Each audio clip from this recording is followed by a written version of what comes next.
along with Prabir and Prasanna.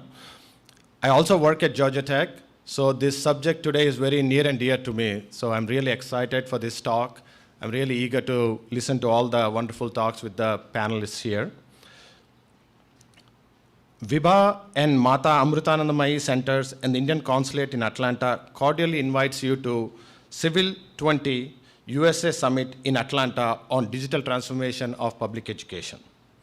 This event is organized as part of the Indian presidency of the G20 Summit and is the only event being held outside of India. The working group, the Education and Digital Transformation Working Group, is a dedicated forum for the policymakers, experts, and civil society organizations to come together with the goal of putting together policy recommendations to the G20 leaders. Today we have some outstanding dignitaries and speakers here with us. We're all going to hear them talk on this subject, and at the end we'll have question and answers. There are notepads probably on your seats. Please, while you're listening to these sessions, if you have any questions, please write them around and we'll collect them for the Q&A. To kick off the event, I would invite all the dignitaries to come down here and light the lamp. Dr. Kulkarni, Swamiji, Dr. Sheth, Dr. Sterling, Julie Brennen, please.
Om Shri Gurubhyo Namah Harihi Om Dhyayamo Dhavalavagunthanavatim Tejomayim Naishtikim Snigdhapangavilokinim Bhagavatim Mandasmita Shremukhim Vatsalyamritavarshiniim Sumadhuram Sankirtanalapini Shyamangim Madhusikta Suktim Amritanandatmikam Ishwari Om Amriteshwaryai Namah.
very much. That's very powerful.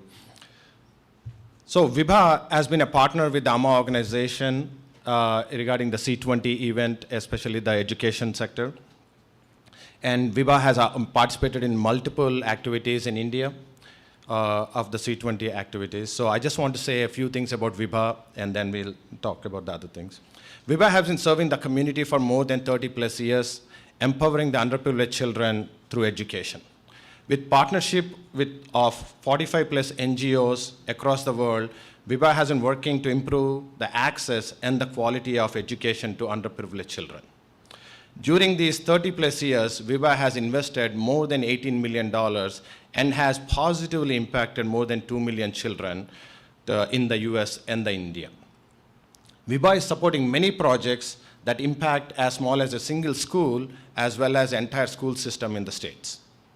Some of the very popular projects that we have worked with is with an organization called Leap Forward in Maharashtra, where we focus on improving the English skills of students from regional languages in government schools. Akshara is another very successful project we partnered to develop and deploy scalable, sustainable solutions to improving learning outcomes in public pre-primary and primary school systems. This is active in Karnataka, Odisha, and Andhra Pradesh states. There are many other projects and many partners we work with. Some of the examples are Language and Learning Foundation, Samavesh Rural Project, Ekalavya, Doorstep Projects, and many others in Bihar, Haryana, Rajasthan, Madhya Pradesh, and many other states. Over the past decade, there have been significant improvements in India regarding the access to education. Governments have invested a lot of money, and with good policy making and administration, the access to education has been solved. But there's a new challenge now. The quality of education is not up to mark. So Vibha has started to sharpen our focus to focus on improving the quality of education in government schools. Vibha is now focusing to transform the quality of public education by scaling proven methods of motivation, learning, training, and technology. Vibha has not only done projects in India, we also invest in local communities in USA.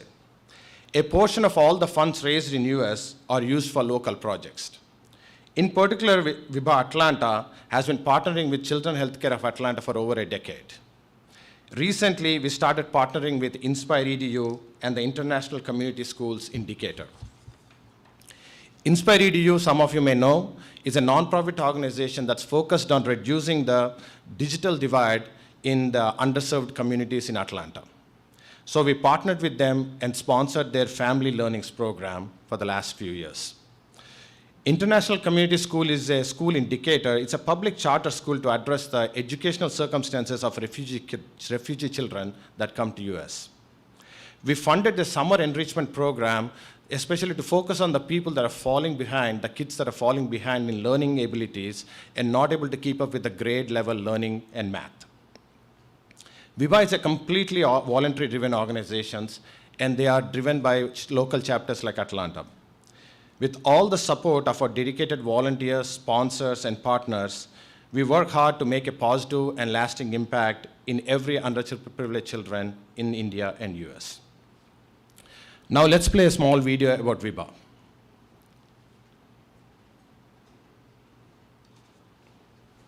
Vibha is an organization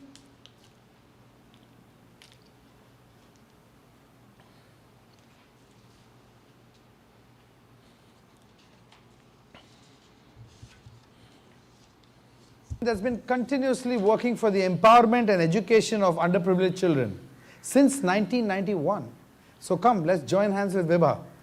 Tvameva vidya dravidam tvameva tvameva sarvam mama deva deva tvameva vidya dravidam tvameva tvameva sarvam mama deva deva.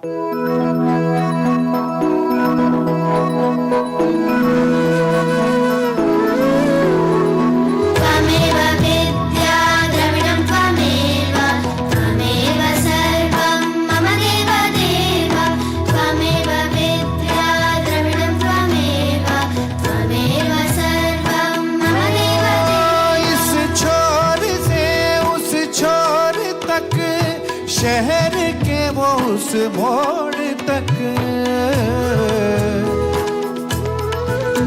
इस छोर से उस छोर तक, शहर के वो उस मोड़ तक।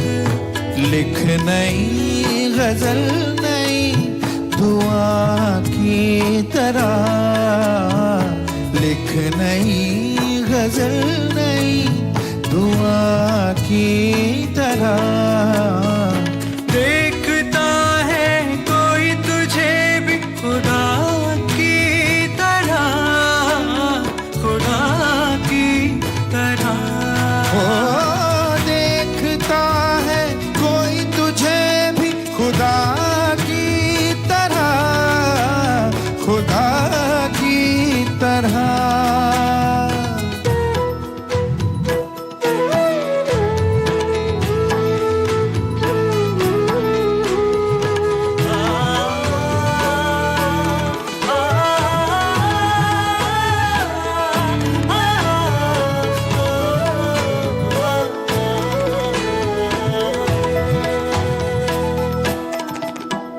हवा कहीं एक कमजोर है,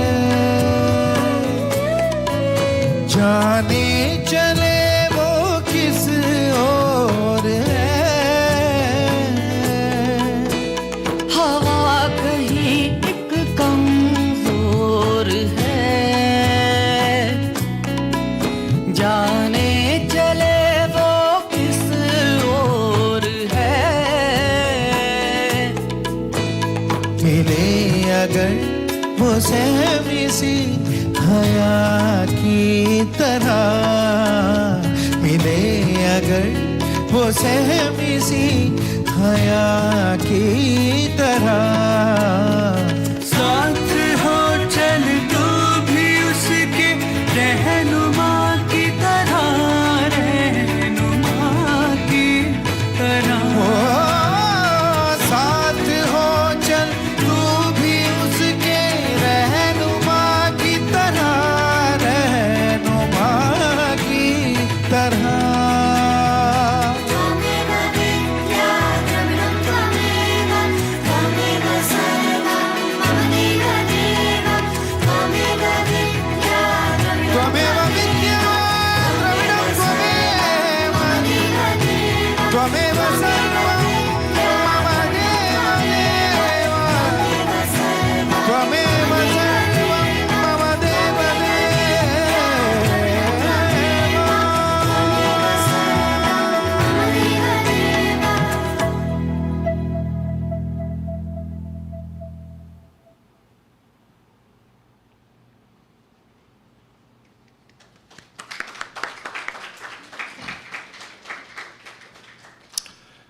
All right, now I would like to introduce our next speaker, Dr. Swati Vijay Kulkarni, Consul General of India in Atlanta. Just a few words about her. Dr. Kulkarni is a career diplomat who holds an MBBS degree from the prestigious Government Medical School, Nagpur in India. She joined the Indian Foreign Services in 1995. Prior to her appointment as Consul General in Atlanta, she served as the Regional Passport Officer in Mumbai, Consul General in Cape Town, South Africa, Deputy Head of Mission in Muscat, Oman. She previously has various overseas assignments, including the First Secretary in High Commission of India, London, First Secretary in the High Commission of India, Mauritius, and the Third Secretary in Embassy of India, Spain. Dr. Kulkarni is married to Mr. Vijay Jayant Kulkarni, who is an ex-merchant mariner by profession, and they have 2 daughters. Her interests include study of development issues, swimming, and tennis. Dr. Kulkarni, if you could, please.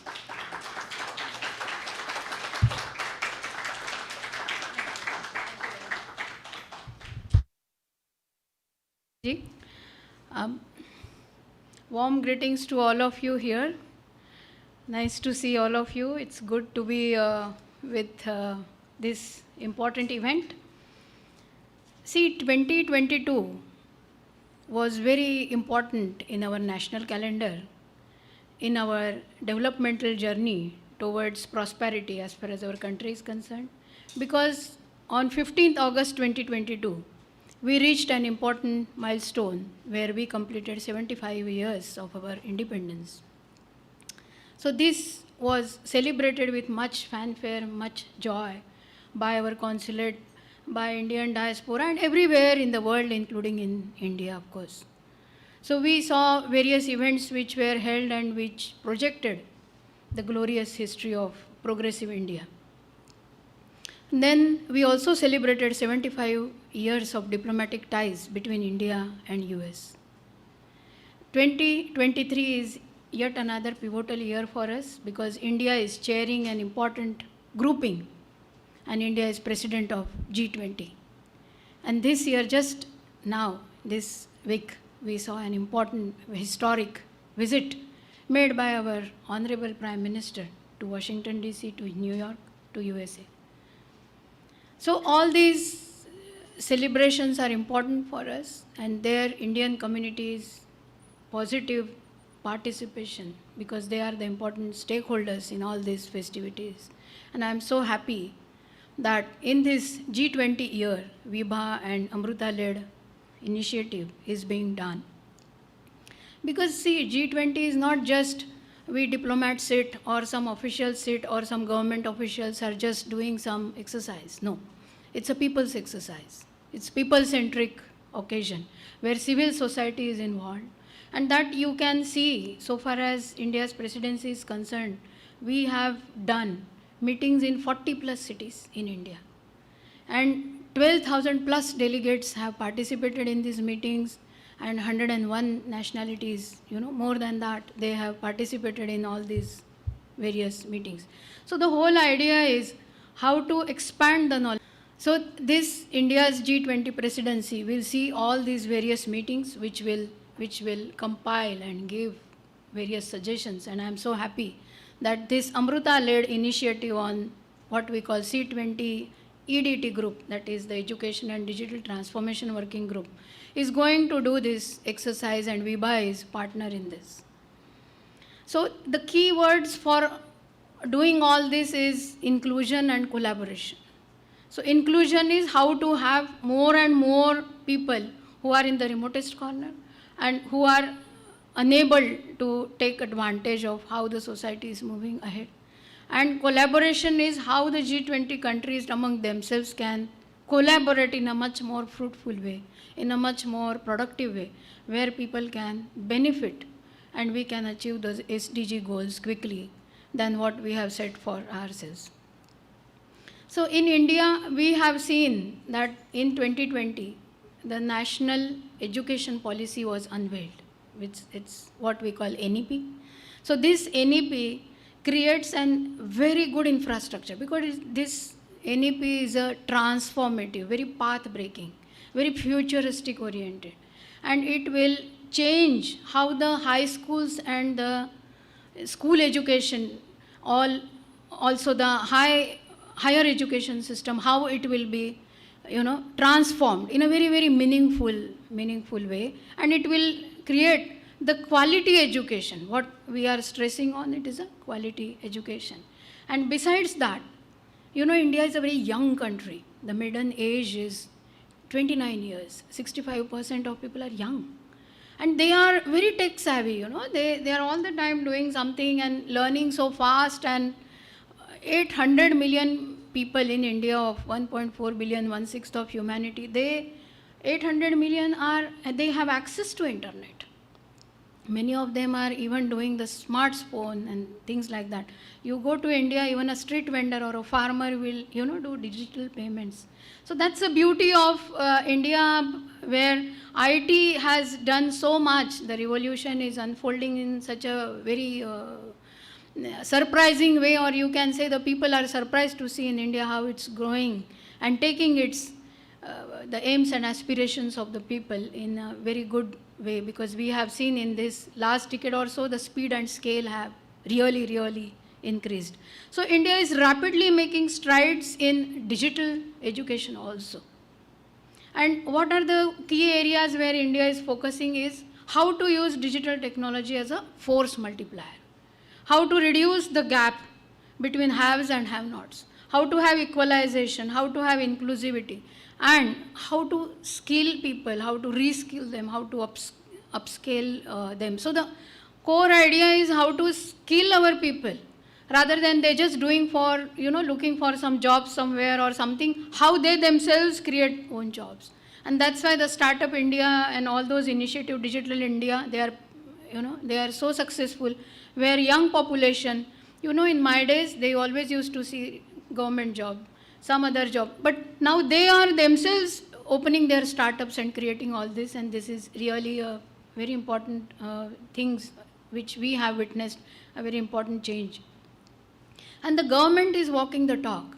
See, this union budget, the government has given a lot of money for education sector. You will be surprised.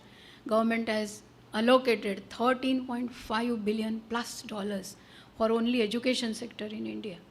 And then we have seen lot of IITs, IIMs, AIMS, they are being opened. Medical colleges in last decade, we have seen 65% plus growth. The medical seats have increased. So government is also focusing on online courses. From class 9 to the postgraduate level, the online courses are being given.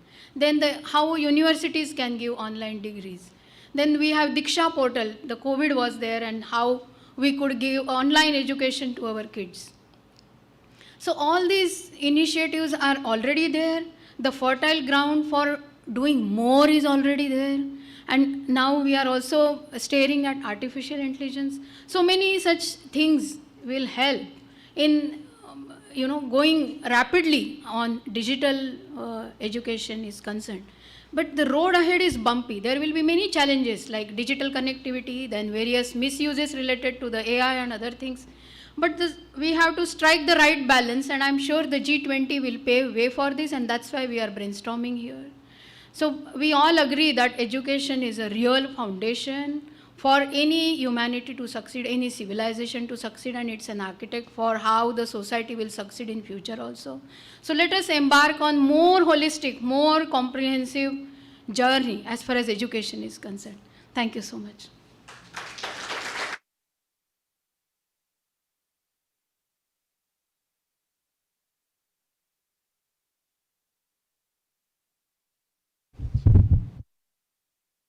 Thank you very much.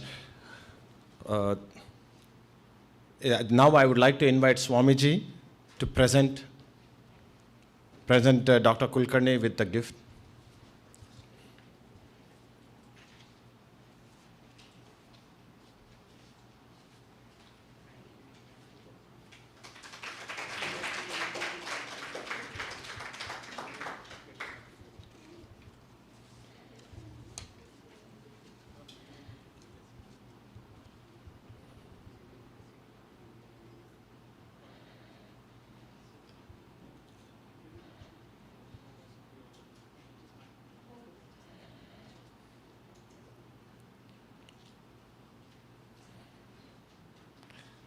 Thank you very much, ma'am. That's very inspirational, and it's really amazing to see the progress that's happening in India.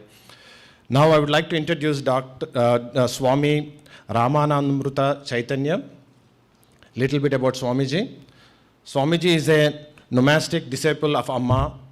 He met her at the age of 4 and had the good fortune of growing up with Amma ashram from a very young age. Swamiji directs the Amma organization and its activities in the eastern US and Canada. He travels around North America conducting talks and spiritual programs in various cities, delivering talks at universities, sharing Amma's message of selfless service and love. And he travels around with Amma as well. He has written and composed many devotional songs, bhajans, and his melodious voices can often be heard alongside Amma during many bhajans. Swamiji is a PhD grad from computer science from the University of Maryland, College Park, and a professor at Amrita University, India. He guides PhD students on their research. In the context of today's event, Swamiji is also one of the international coordinators for the Civil 20 working group and is specifically active in the education and digital transformation working group, leading the Education for Life theme. Swamiji, please, for a few words.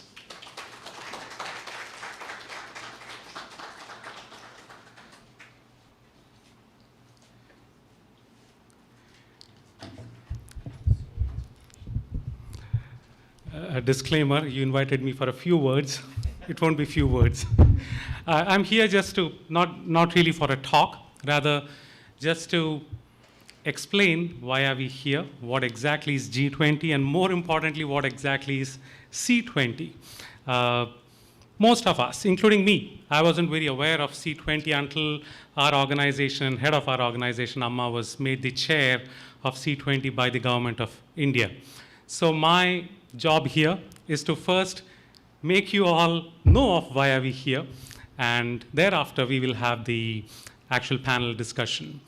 First of all, my heartfelt thanks on behalf of the C20 and Mata Amritanandamayi Math, the chair of C20, Amma, Mata Amritanandamayi, and Mata Amritanandamayi Devi, and Mata Amritanandamayi Math and MA centers here in the US.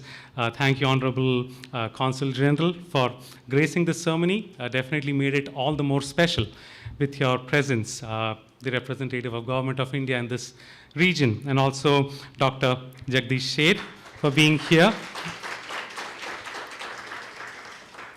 Julie, Revi, and then I think we are missing Erin from the Montessori Partnerships for Georgia. She's sick today, so she couldn't make it today. So once again, thanking each one of you for being here, for making the event so special. And I should not forget Vijay ji for this wonderful partnership, for having this event together, and the whole beautiful team of Vibha, very charged and enthusiastic team of Vibha. So like I mentioned, I'm just going to give you an idea of the G20 and the C20 so that we have a context of why we are here. Starting with G20, we may have heard of G7, which is on news all the more. G20 is the intergovernmental forum for about 19 countries plus the European Union, which makes it about 46 countries together. And to understand the context, the G20 is about 85% of world GDP and 75% of world trade. And is it two-thirds or two-thirds of world population? India is part of it, and China is part of it, definitely two-thirds of world population.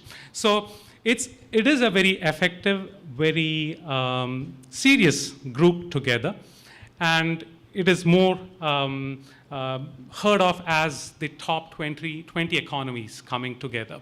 So of course, the natural thing was their focus was on economy, was on finance, and IMF is one of the organizations which tightly follows the understandings, the MOUs, and directives that come out of G20. So their primary focus was on economy and finance. And of course, at some point of time, it was realized that just focusing on finance and economy is not good enough. Let us, like Dr. Kulkarni, Honorable Dr. Kulkarni mentioned, it was not just about world leaders and politicians, heads of states sitting together and discussing things. Rather, we should involve the society, representatives of society, people to come together, and they engage, and they also come up with ideas, resolutions, recommendations, etc. So that's how at some point of time, G20 started having, they brought forth many of these official engagement groups or subsets of G20, like the Women 20, W20, Science 20, S20, T20, Think Tank 20, and then Youth 20, Y20, and many more. And what are we here for? C20, which is Civil 20, or Civil Society 20, wherein representatives of civil society come together and they engage amongst themselves.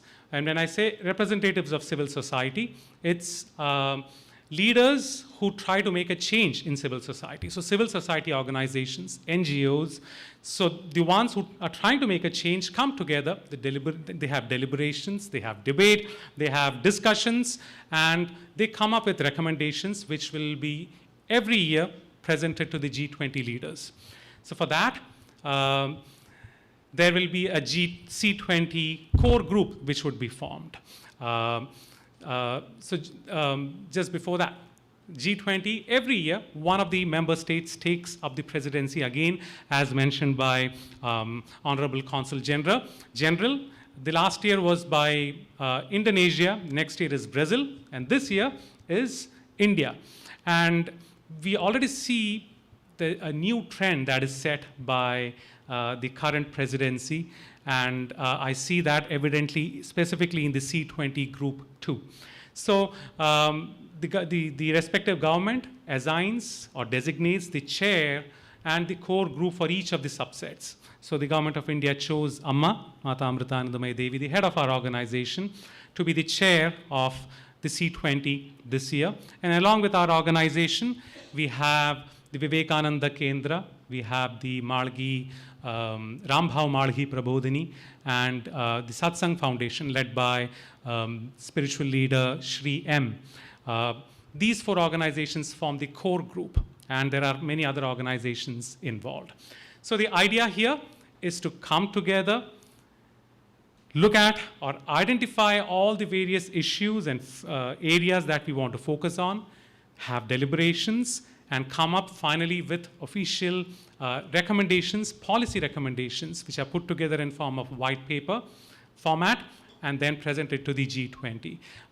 In this context, I just want to mention to you, in case you want to know more about C20, we also have Amritesh or Sainath Topil right there. He's from the India team. He's presently visiting Atlanta. So please do speak with him in case you have any questions, and I am also available. So C20, I'll just have a short video which we can just watch to just understand all the various areas the current C20 is focusing on.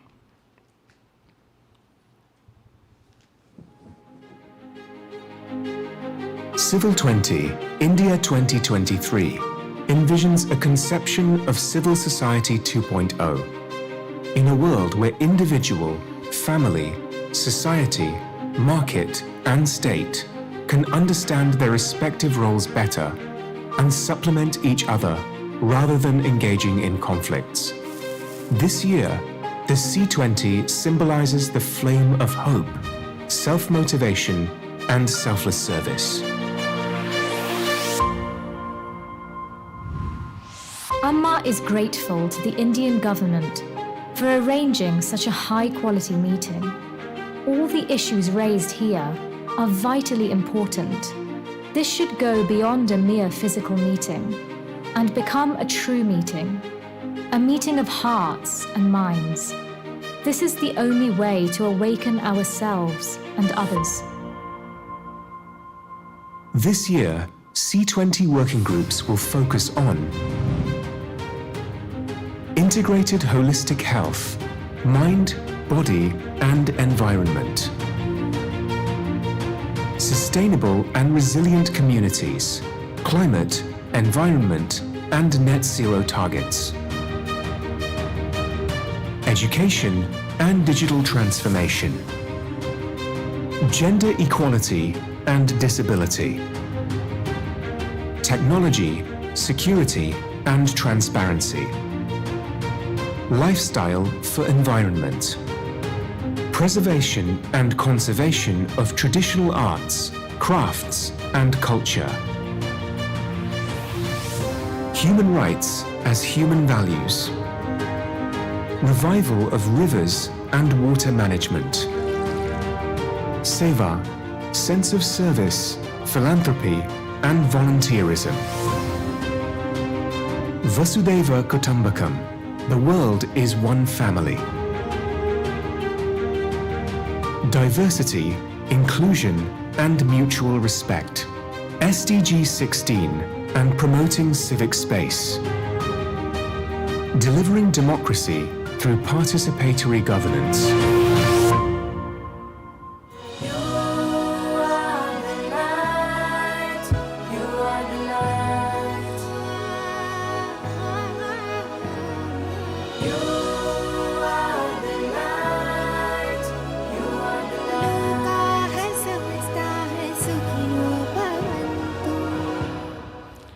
As you saw in the end, you are the light.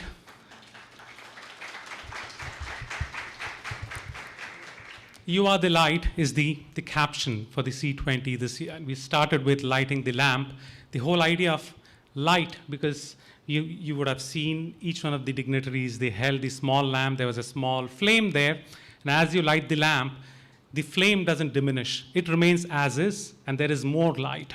So more we spread it, more it becomes bigger, and there is no diminishing.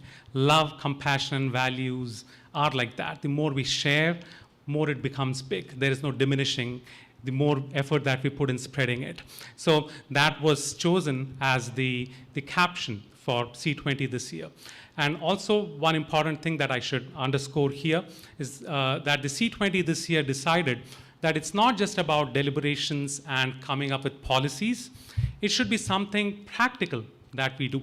So one thing that was changed rather from the predecessors is that we, rather than giving a policy telling, make this change, an udaharan translates to an example. An example was chosen in every field that we were in, every area that we focused on. Example for every specific theme was chosen and would be presented along with the policy recommendation that we would make, so that it would be easy for a respective country to look at it, understand it in a better context, and implement it more effectively. So udaharan was one. And two, Amma also was stressing on the point that it shouldn't be just deliberations and recommendations. Rather, we should set an example about doing something. So right from the inaugural event that we had, Amma announced a rupees 50 crore package, which would be around $6 million to translate it, for disabled people and impoverished pregnant women. So organizations that were participating in C20 came together to make a change, to make a palpable change, to make it happen.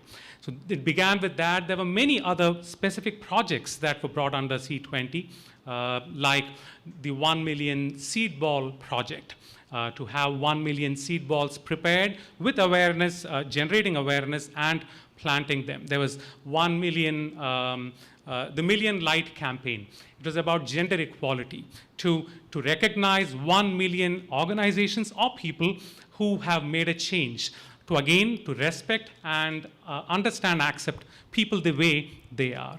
There was also the 999 challenge, which is part of the integrated holistic health working group, wherein people were, about 2 million people right from India itself pledged for 9 days of 9 minutes of yoga, 9 sun salutation, Surya Namaskar for 9 days, 999 challenge, and they would report what is the change that brought in them over this practice that they went through. And that would, the results would be empirically studied and would also be put along with the policy.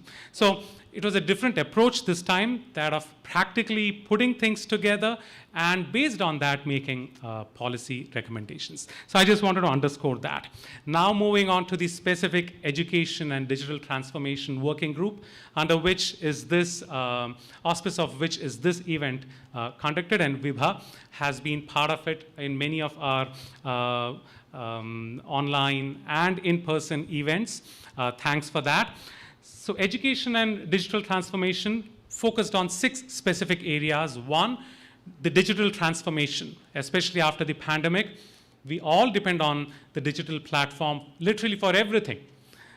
So why not education? Definitely education automatically got onto it. To how to do it more effectively was one of the way to look at it, to make education accessible even in rural and the most remotest part of the world. The education for life and global citizenship is to make people understand of the 2 kinds of education. Education for living, which is where we become engineers, doctors, wherein we find a way to make a living. Education for life, on the other side, is to go in complement with education for living, wherein you prepare yourself to face life challenges, good or bad, and also to inculcate values, compassion, empathy, so that the education that you get is not just for yourself, Rather, it's for your country, it's for the world. So Education for Life focused on that. We had many deliberations and recommendations based on that. And then education for people with disability was another area that we're focused on. Learning equity and using technology to make the stereotypical education, the traditional education more effective. And skill development is another thing. We have a big imbalance of skills. Some of the developing countries has biggest amount of skilled workers, but they are literally jobless. So what is a way to kind of balance it out, spread it out in effective way? So there were recommendations made based on that. And then in case of emergency situations, like refugee situation, we had the tsunami, we had earthquakes, and how can we make education practical while such situations happen? So that was with the education for the Education and Digital Transformation Working Group. And just to give you an overview, the C20, the next slide, please. C20 was inaugurated somewhere in 15th, in February, February 15 to be specific, wherein Amma officially accepted the role of the chair of C20, and the C20 core group was formed. The inception event happened in Nagpur. The Deputy Chief Minister of Maharashtra and the Union Minister of Transportation, Fadnavis ji and Gadkari ji, both were there during that event. And thereafter, we had a series of online, hybrid, and in-person events. Like I mentioned, all the deliberations, all the discussions thereafter happened. And the main idea of all these deliberations is we try to solidify certain policies that we would want the chair of C20 to recommend to the G20 leaders when they meet on September 9th and 10th in New Delhi, including the President of United States, the Prime Minister of Canada, the Prime Minister of India, and the other G20 states. And finally, we'll have the final C20 summit, the closing ceremony, or rather summing up all the recommendations that we have made end of next month, the 30th and 31st of July. So today's event too, the deliberations we have, the team in India, especially the Education and Digital Transformation Working Group's team is watching it online, and they are taking notes for any discussion that comes up and a policy solidifies out of that. They will make note of that and try to include that in the policy manual. So again, as we were talking about education and digital transformation, there's a 2-minute video of the Education and Digital Transformation Working Group. Let's watch that.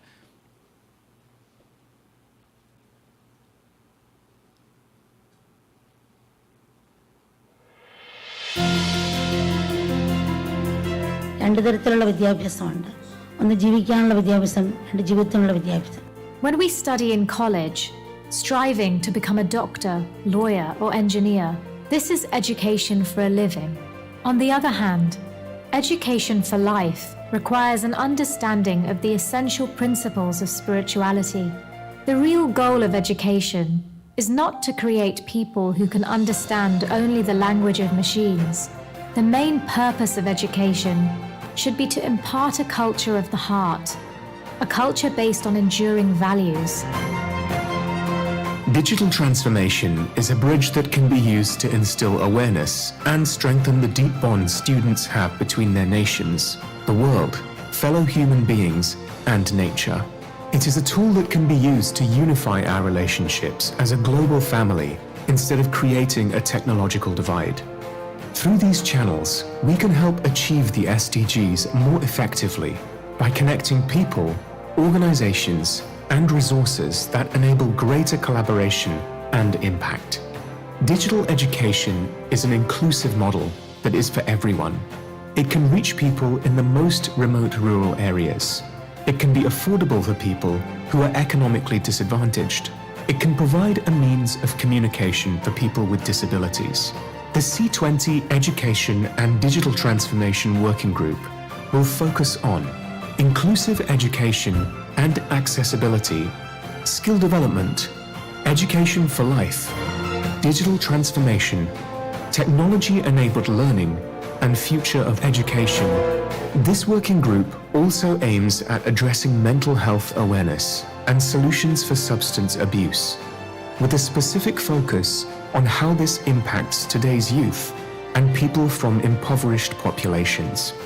By connecting through community-based programs, health and social awareness can empower and build resilience in people who have fallen into depression and addiction due to poor socio-economic conditions.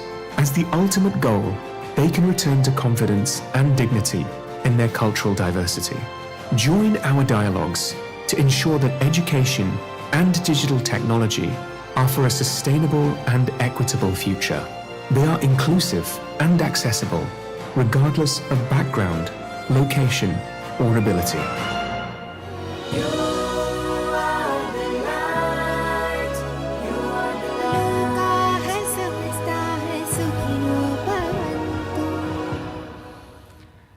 And the last part, just to mention about Amma, the chair of the C20 this year, designated by the government of India. Amma is an inspiring figure, a spiritual leader, and all the more importantly, a humanitarian leader who has touched millions around the world. She's also referred to as the hugging saint because Amma spends anywhere from 12, 13 to sometimes even 20, 22 hours each day of her life receiving people with a motherly embrace. And this went on for more than 45, 46 years. So just that little gesture has created this huge movement called Embracing the World, because Amma embraces millions around the world who were inspired by Amma. They came together to form this organization called Embracing the World, which is a huge network of charitable activities around the world. Today's discussion is not based on that, so I would just direct you to www.embracingtheworld.org. So Amma was rightly selected by the government of India as the chair of C20 for the humble beginning she had to what the impact she has, positive impact she has created in the world. So we'll just listen to a 4-minute message from Amma, and thereafter we'll carry on with the rest of the evening. ബ്രഹ്മസ്വരൂപനും ആത്മസ്വരൂപങ്ങളായിരിക്കുന്ന എല്ലാവർക്കും നമസ്കാരം. മാനവരാശി പലതരത്തിലുള്ള വെല്ലുവിളികൾ നേരിടുകയാണ്. ഈ അവസരത്തിൽ മനുഷ്യന് 2 കാര്യങ്ങളാണ് പ്രധാനമായി ഉണ്ടാകേണ്ടത്. തിരിച്ചറിവും തിരുത്താനുള്ള മനസ്സുമാണവ. ലോകജീവിതം നയിക്കുന്ന എല്ലാവരും ഉൾക്കൊള്ളുക എന്ന പ്രതിപഞ്ച നിയമം അനുസരിച്ച് മതിയാവും. മനുഷ്യൻ അവൻ്റെ പുറന്നുള്ള നിയമം അടിച്ചേൽപ്പിക്കാൻ ശ്രമിച്ചാൽ അവസരവും അവശ്രുതിയും ഉണ്ടാകും. മനുഷ്യൻ പ്രപഞ്ചഘടനയിൽ കടന്നു കയറുന്ന ഫലമാണ് ഇന്ന് നമ്മൾ അനുഭവിക്കുന്നത്. അതുകൊണ്ട് പരിസ്ഥിതി മാറ്റുന്നതിനൊപ്പം മനസ്ഥിതിയും മാറ്റാൻ ശ്രമിക്കണം. ഞാൻ സ്കൂളിൽ പഠിക്കുമ്പോൾ 4ാം ക്ലാസ്സിൽ പഠിക്കുമ്പം ഒരു 60 കുട്ടികളാണ് ആ ക്ലാസ്സിലുള്ളത്. അവരൊരു 25% ഉച്ചയ്ക്ക് ക്ലാസ് വിടുമ്പോൾ വീട്ടിൽ പോയി ഭക്ഷണം കഴിച്ചിട്ട് വരും. ചിലപ്പോൾ ഒരു 15%, 20% കുട്ടികളോളം ഭക്ഷണം കൊണ്ടുവരും. ബാക്കി കുട്ടികളെ ഉച്ചയ്ക്ക് ക്ലാസ് വിടുമ്പോൾ പൈപ്പിൽ പോയി വെള്ളവും കുടിച്ച് വൃക്ഷത്തിൽ ടണലിൽ പോയിരിക്കും. ചിലപ്പോൾ അവർ രാവിലെ ഒന്നും കഴിച്ചവരല്ലായിരിക്കും. 2 വീട്ടിനപ്പുറത്തുള്ള ഒരു കൂട്ടുകാരിയുണ്ട്. അവൾ കൂടുതലും ഭക്ഷണം കൊണ്ടുവരും. ആ കൊണ്ടുവരുന്ന ഒരു ഭാഗം ബാക്കി 3/4 ഭാഗം കളയുന്നത്. അപ്പം ഞാൻ ആ മോളോട് പറഞ്ഞ്, കൂട്ടുകാരോട് പറഞ്ഞ്, നീ ഇത്രയും ഭക്ഷണം കളയുന്നില്ലേ, നീ ആരെങ്കിലും വിളിച്ച് ഒരാളെ വിളിച്ച് കൊടുക്കും, ഞാനും കൊടുക്കാം. അവർ 2 ഞാനും മോളും ചെയ്ത്. അങ്ങനെ 2-3 ദിവസം കഴിഞ്ഞപ്പോൾ വേറെയും 2-3 പേര് അതുപോലെ ചെയ്ത്. അങ്ങനെ വ്യത്യാസം ഉണ്ടാകും. ഒരു 15 ദിവസം കൊണ്ട് അങ്ങനെ ആരൊക്കെ ഭക്ഷണം കഴിക്കാതെ ഉണ്ടാകുമോ അവരെല്ലാം വിളിച്ച് മറ്റുള്ളവർ വിളിച്ച് കൊടുക്കാൻ തുടങ്ങി. പിന്നെ ഭക്ഷണം കഴിക്കാത്തവർ ആ ക്ലാസ്സിൽ ആരും ഉണ്ടായിരുന്നില്ല. നമ്മൾ വിചാരിച്ചാൽ നമുക്കൊരു മാറ്റം കൊണ്ടുവരാൻ സാധിക്കും. നമ്മൾ ശാസ്ത്ര സാങ്കേതികത്തിലുള്ള കുതിച്ചുകയറ്റവും ഇൻ്റർനെറ്റിൻ്റെ ദുരുപയോഗവും അതുപോലെ വിദ്യാർത്ഥികളിൽ പടർന്നു പഠിക്കുന്ന ലഹരി വസ്തുക്കൾ, ഇതെല്ലാം കൂടി ഒരു സങ്കുചിതമായ പരിസ്ഥിതിയാണ് ഇന്നുള്ളത്. മനസാക്ഷിയും മൂല്യബോധം എന്ന് പറഞ്ഞ ഒരു പുതിയ തലമുറ ഇവിടെ വളർന്നു വരുന്നു. അതുകൊണ്ട് പല പേരും രൂപത്തിലും അക്രമങ്ങൾ പെരുകുന്നു. പുതുമ പഴമയെ ചവിട്ടി മതിക്കരുത്. രോഗം വന്ന് ചികിത്സിക്കുന്നത് നല്ലതല്ലേ, രോഗം വരാതെ സൂക്ഷിക്കുമെന്ന് പറഞ്ഞ് കേൾക്കാറുണ്ടല്ലോ. പുതിയ കണ്ടുപിടുത്തങ്ങൾ പുതിയ പ്രശ്നങ്ങൾ സൃഷ്ടിക്കും. അത്തരം പ്രശ്നങ്ങൾ സമൂഹത്തിൽ നിരന്തര തലവേദനയാകുന്നതിന് മുമ്പ് അതിൻ്റെ പ്രതിവിധികൾ കണ്ടെത്തണം. അട്ടപ്പാടിയിൽ അവർ ഈ കാട്ടിലൊക്കെ ഓരോന്ന് വെച്ചാനൊക്കെ പോകും. അവർക്ക് പഠിക്കാൻ താല്പര്യമില്ല, അവർക്ക് അറിഞ്ഞും കൂടാ അതിൻ്റെ വലിയ. അപ്പോൾ നമ്മളെ വരുത്തിയിട്ട് ആ കാട്ടിനിടയിൽ ഓരോരോ മുറികൾ നമ്മൾ കെട്ടുമായിരുന്നു. അവരുടെ സമയത്തിനൊത്ത് എന്തെങ്കിലും മിഠായോ ഭക്ഷണമോ കൊടുത്തിട്ട് അവരെ വരുത്തി പഠിപ്പിച്ച് കൊടുക്കുമായിരുന്നു. പിന്നെ നമുക്ക് 400 കുട്ടികളുള്ളൊരു ഓർഫനേജ് ഉണ്ട്. അവിടത്തേക്ക് കുഞ്ഞുങ്ങളെ കൊണ്ടുവന്ന് അവിടെ വെച്ച് ആകെ പഠിപ്പിച്ച് വിട്ടിട്ടുണ്ടായിരുന്നു. പക്ഷെ ഇപ്പോഴും അതേപോലെ ചില ഗ്രാമത്തിൽ കാണുന്നുണ്ട്. ഒരേ മുറിയേ ഉള്ളു, പക്ഷെ 4, 5, 6, 7 4 ക്ലാസ്സിൽ പഠിക്കുന്ന കുട്ടികൾ ഒരു റൂമിലിരിക്കുക. തെക്കോട്ടും വടക്കോട്ടും കിഴക്കോട്ടും പടിഞ്ഞാട്ടും നോക്കിയിരിക്കുക. ഇവരെ പഠിപ്പിക്കുന്ന ഒരു സാറായിരിക്കും. അവർക്ക് ശരിക്കുള്ള വിദ്യാഭ്യാസമില്ല. ഇപ്പം 4ാം ക്ലാസ്സിൽ ഒരു പീരീഡ് പഠിപ്പിച്ചിട്ട് അടുത്ത് തിരിഞ്ഞ് ചെന്ന് 5ാം ക്ലാസ്സിൽ ഒരു പീരീഡ്, 6ാം ക്ലാസ്സിൽ ഒരു പീരീഡ്, 7ാം ക്ലാസ്സിൽ ഒരു പീരീഡ്. ഈ സാറിന് അത്ര വിദ്യാഭ്യാസം ഇല്ലതാനും. അപ്പോൾ ഇവർ വലിയ ക്ലാസ്സിലേക്ക് പോകുമ്പം ഇവർക്ക് മറ്റുള്ള കുട്ടികളുമായിട്ട് പിടിച്ചു നിൽക്കാൻ സാധിക്കത്തില്ല. ഇവർക്ക് അത്ര കഴിവില്ല. അപ്പോൾ അവരോടൊത്തിരിക്കാൻ, അപ്പോൾ ഇവർക്ക് പഠിക്കാൻ പറ്റാതെ ഡിപ്രഷനായിട്ട് തിരിച്ചു വരികയാണ് ചെയ്യുന്നത്. അപ്പം നമ്മൾ കോളേജിൽ നിന്ന് ഇപ്പോൾ ഓൺലൈനായിട്ട് അവർ ക്ലാസ് കൊടുക്കാൻ തുടങ്ങി. അപ്പം അങ്ങനെ കുട്ടികൾക്ക് അത് ഇമ്പ്രൂവ് കാണാൻ തുടങ്ങി. ഇപ്പോൾ കൊറോണ കഴിഞ്ഞ ശേഷം കുട്ടികൾ വേറൊരു രൂപമായിട്ടാണ്. ആ കുട്ടികളെയാണെന്ന് തോന്നുന്നില്ല. എല്ലാ രീതിയിലും സ്വഭാവം മാറ്റമുണ്ട്. അവർക്ക് മാനസികമായിട്ടുള്ള, പക്ഷെ അവർക്ക് ഡിപ്രഷൻ്റെ തുടക്കമാണ്. ഈ ഫോണെ മാത്രം നോക്കി നിന്ന് പഠിക്കാൻ ഇൻട്രസ്റ്റ് ഇല്ല, അത് തന്നെ നോക്കിയിരിക്കുന്നു. പിന്നെ ലഹരിക്ക് അടിമയായി. അപ്പോൾ സ്റ്റാർട്ടിങ്ങിൽ നമ്മൾ ഈ കൗൺസിൽ കൊടുക്കുകയാണെങ്കിൽ അവർ പിന്നെ ഡിപ്രഷനിലേക്ക് മാനസിക രോഗത്തിലേക്ക് പോകത്തില്ല. അപ്പോൾ അതിനെ ഇപ്പോൾ കൊടുത്താൽ നമുക്ക് ഉടനെ തന്നെ അവർ നമുക്ക് രക്ഷിക്കാൻ പറ്റും. അല്ലെങ്കിൽ ജീവിതകാലം മുഴുവൻ അവർ മാനസികരോഗി ആകേണ്ടി വരും. പ്രകൃതിയുമായി ഡിസ്കണക്റ്റായി പോകുന്നു, സ്നേഹമായി ഡിസ്കണക്റ്റായി പോകുന്നു, ഈശ്വരമായി ഡിസ്കണക്റ്റായി പോകുന്നു, ജീവിതമായി ഡിസ്കണക്റ്റായി പോകുന്നു. ഈ കണക്ഷനെല്ലാം ശരിയാക്കാനുള്ള മാർഗമാണ് ആധ്യാത്മ മൂല്യമായി ഡിസ്കണക്റ്റ് ആകും. ജീവിക്കാനുള്ള വിദ്യാഭ്യാസം, ജീവിതത്തിലുള്ള വിദ്യാഭ്യാസം. ജീവിക്കാനുള്ള വിദ്യാഭ്യാസം പഠിക്കണം, ജോലി നോക്കണം. അങ്ങനെ ജീവിതത്തിനുള്ള വിദ്യാഭ്യാസം മനസ്സിനെ എയർ കണ്ടീഷൻ ആക്കുന്നതാണ്. മറ്റേ പുറത്തെ എയർ കണ്ടീഷനാണ്. മനസ്സിനെ എയർ കണ്ടീഷൻ ആക്കുന്ന തത്വമാണ് അത്. പണ്ടും ഇന്നും എന്നും ഭാരതമണ്ണിൻ്റെ മന്ത്രം ലോകമേ ഒരു തറവാട്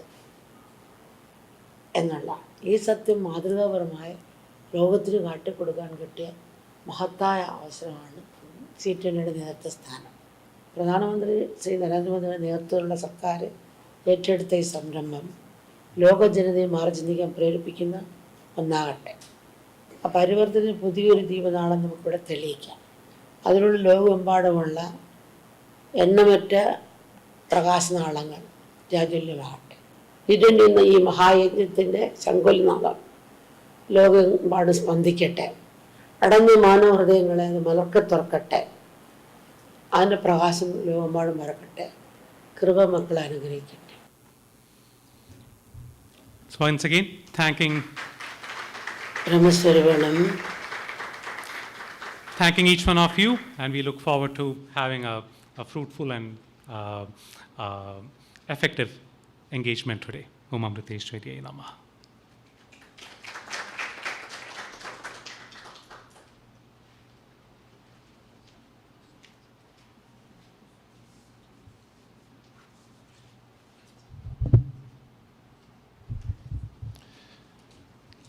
Thank you, ma'am, for being here.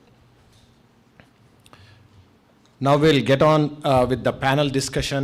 We'll start with the dignitaries speaking about on the topic, and then we will have Q&A. So for that, I want to introduce Vijay Vemulapalli, the Secretary of Vibha. He was one of the founding members of Vibha in the US, and he started the Vibha Atlanta chapter almost 30 years ago.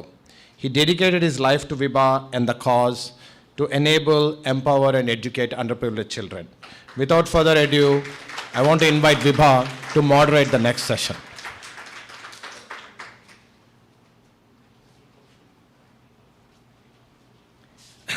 Thank you, Raj, for that introduction. And I know Honorable Consul General has just left. She had to go. It was great for her to take time, even this much time to be here. She made it really special for us.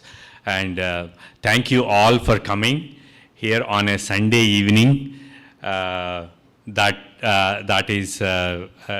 shows your interest in this topic.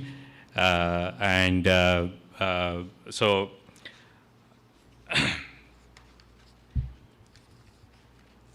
as Swamiji has made my life easy, explaining completely about what is G20, what is C20, why we are here. So I hope all of you are clear on that.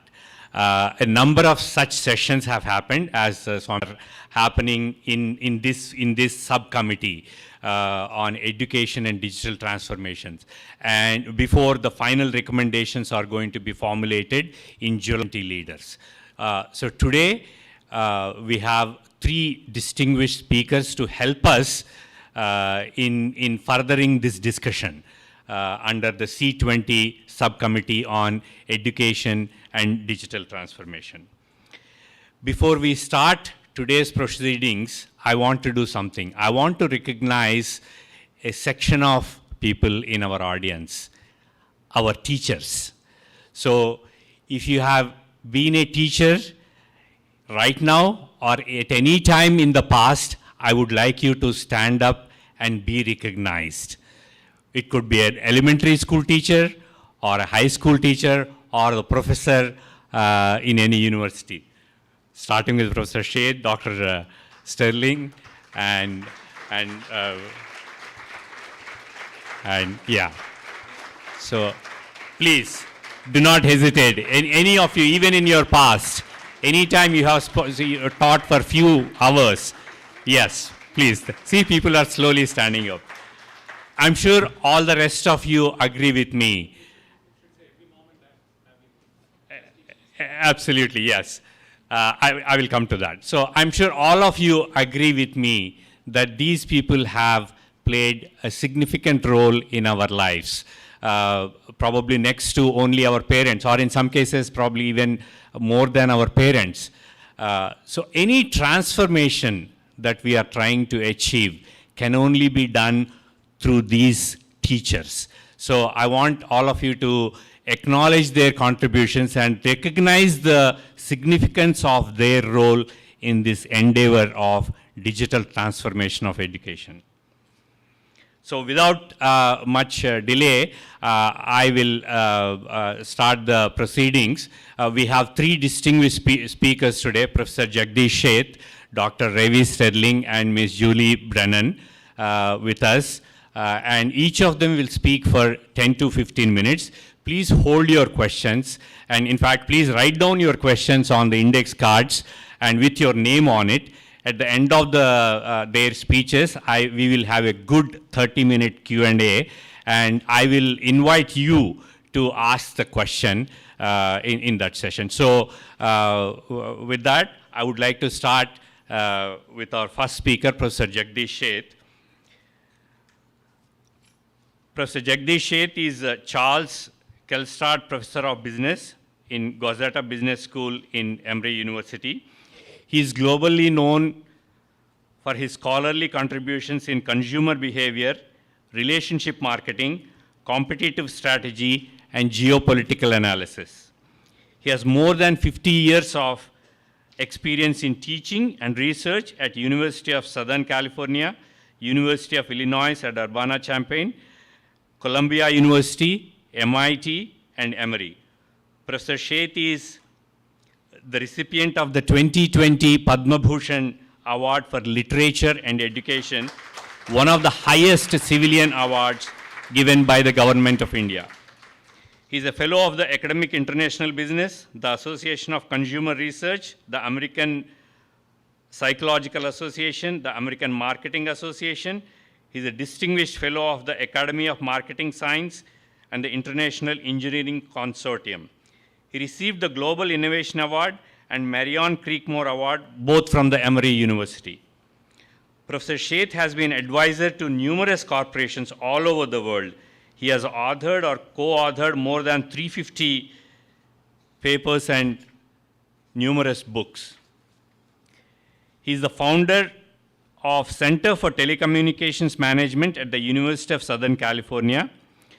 He is the founder and chairman of India, China, and America Institute, which analyzes the trilateral relationship and its impact on geopolitics, security, trade, and investment. He is also the founder and chairman of Academy of Indian Marketing, which supports research and scholarship among Indian scholars in marketing and management. Through the Madhuri and Jagdish Sheth Foundation and the Sheth Family Foundation, he has contributed in so many ways to more than 50 organizations in India, in Atlanta and all around the world. In Vibha, we are extremely grateful that he is on our advisory board and guides us in our strategy continuously. With that, I request Professor Sheth to come and give his valuable inputs on today's topic of digitization of public education. Please.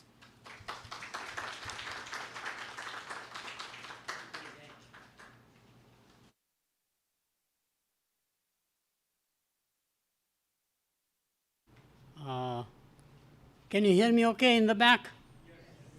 Can you see me also? Vijay and I are good friends, but we don't see eye to eye, you know. He's too tall for me. This topic is not only contemporary, but very essential. Digital transformation of all institutions is universal and inevitable. There is no way not accepting it. There is no way resisting it. We will have to adjust and adapt to that new emerging technology. It's a little echo here. Can we fix the echo of the sound? Maybe I'll keep it away. Can you still hear me? Okay, good, much better. So it is already transforming enterprises. I'm finding out that a lot of managers and executives are using ChatGPT to write their messages, which is very fascinating. Governments are definitely transforming into digital transformation, especially emerging economies. More advances are made in countries like China, Kenya, surprisingly. Also, India is transforming by the technology, more so than the advanced economies because they have a lot of legacy systems, capital investments, much slower to make the change. And I was very amazed in my research that religion is transforming much faster, sooner through digital transformation than education or healthcare. Healthcare and education are the two which are more resistant to change, and hence they need to catch up quite a lot. There's still some echo, please. Is there any way one can change the echo? It's okay? Okay, I will go on. To me, transformation is not limited to the student, but digital transformation has to do with the brick and mortar facilities, library, which is the essence of a college or a university or even a high school. So library has to be basically digitally transformed. As we know, more and more journals and even books are now available online as opposed to in physical places. From physical to digital transformation of the institution, infrastructure, classrooms, we are getting smart classrooms. For example, my university, and that's true of the, okay. Am I okay now? Good, okay. I'm sorry, being a professor, I'm not used to this stuff, you know. But it's very fascinating to see how we make brick and mortar smarter and smarter. So classrooms, we also have the same view about the staff.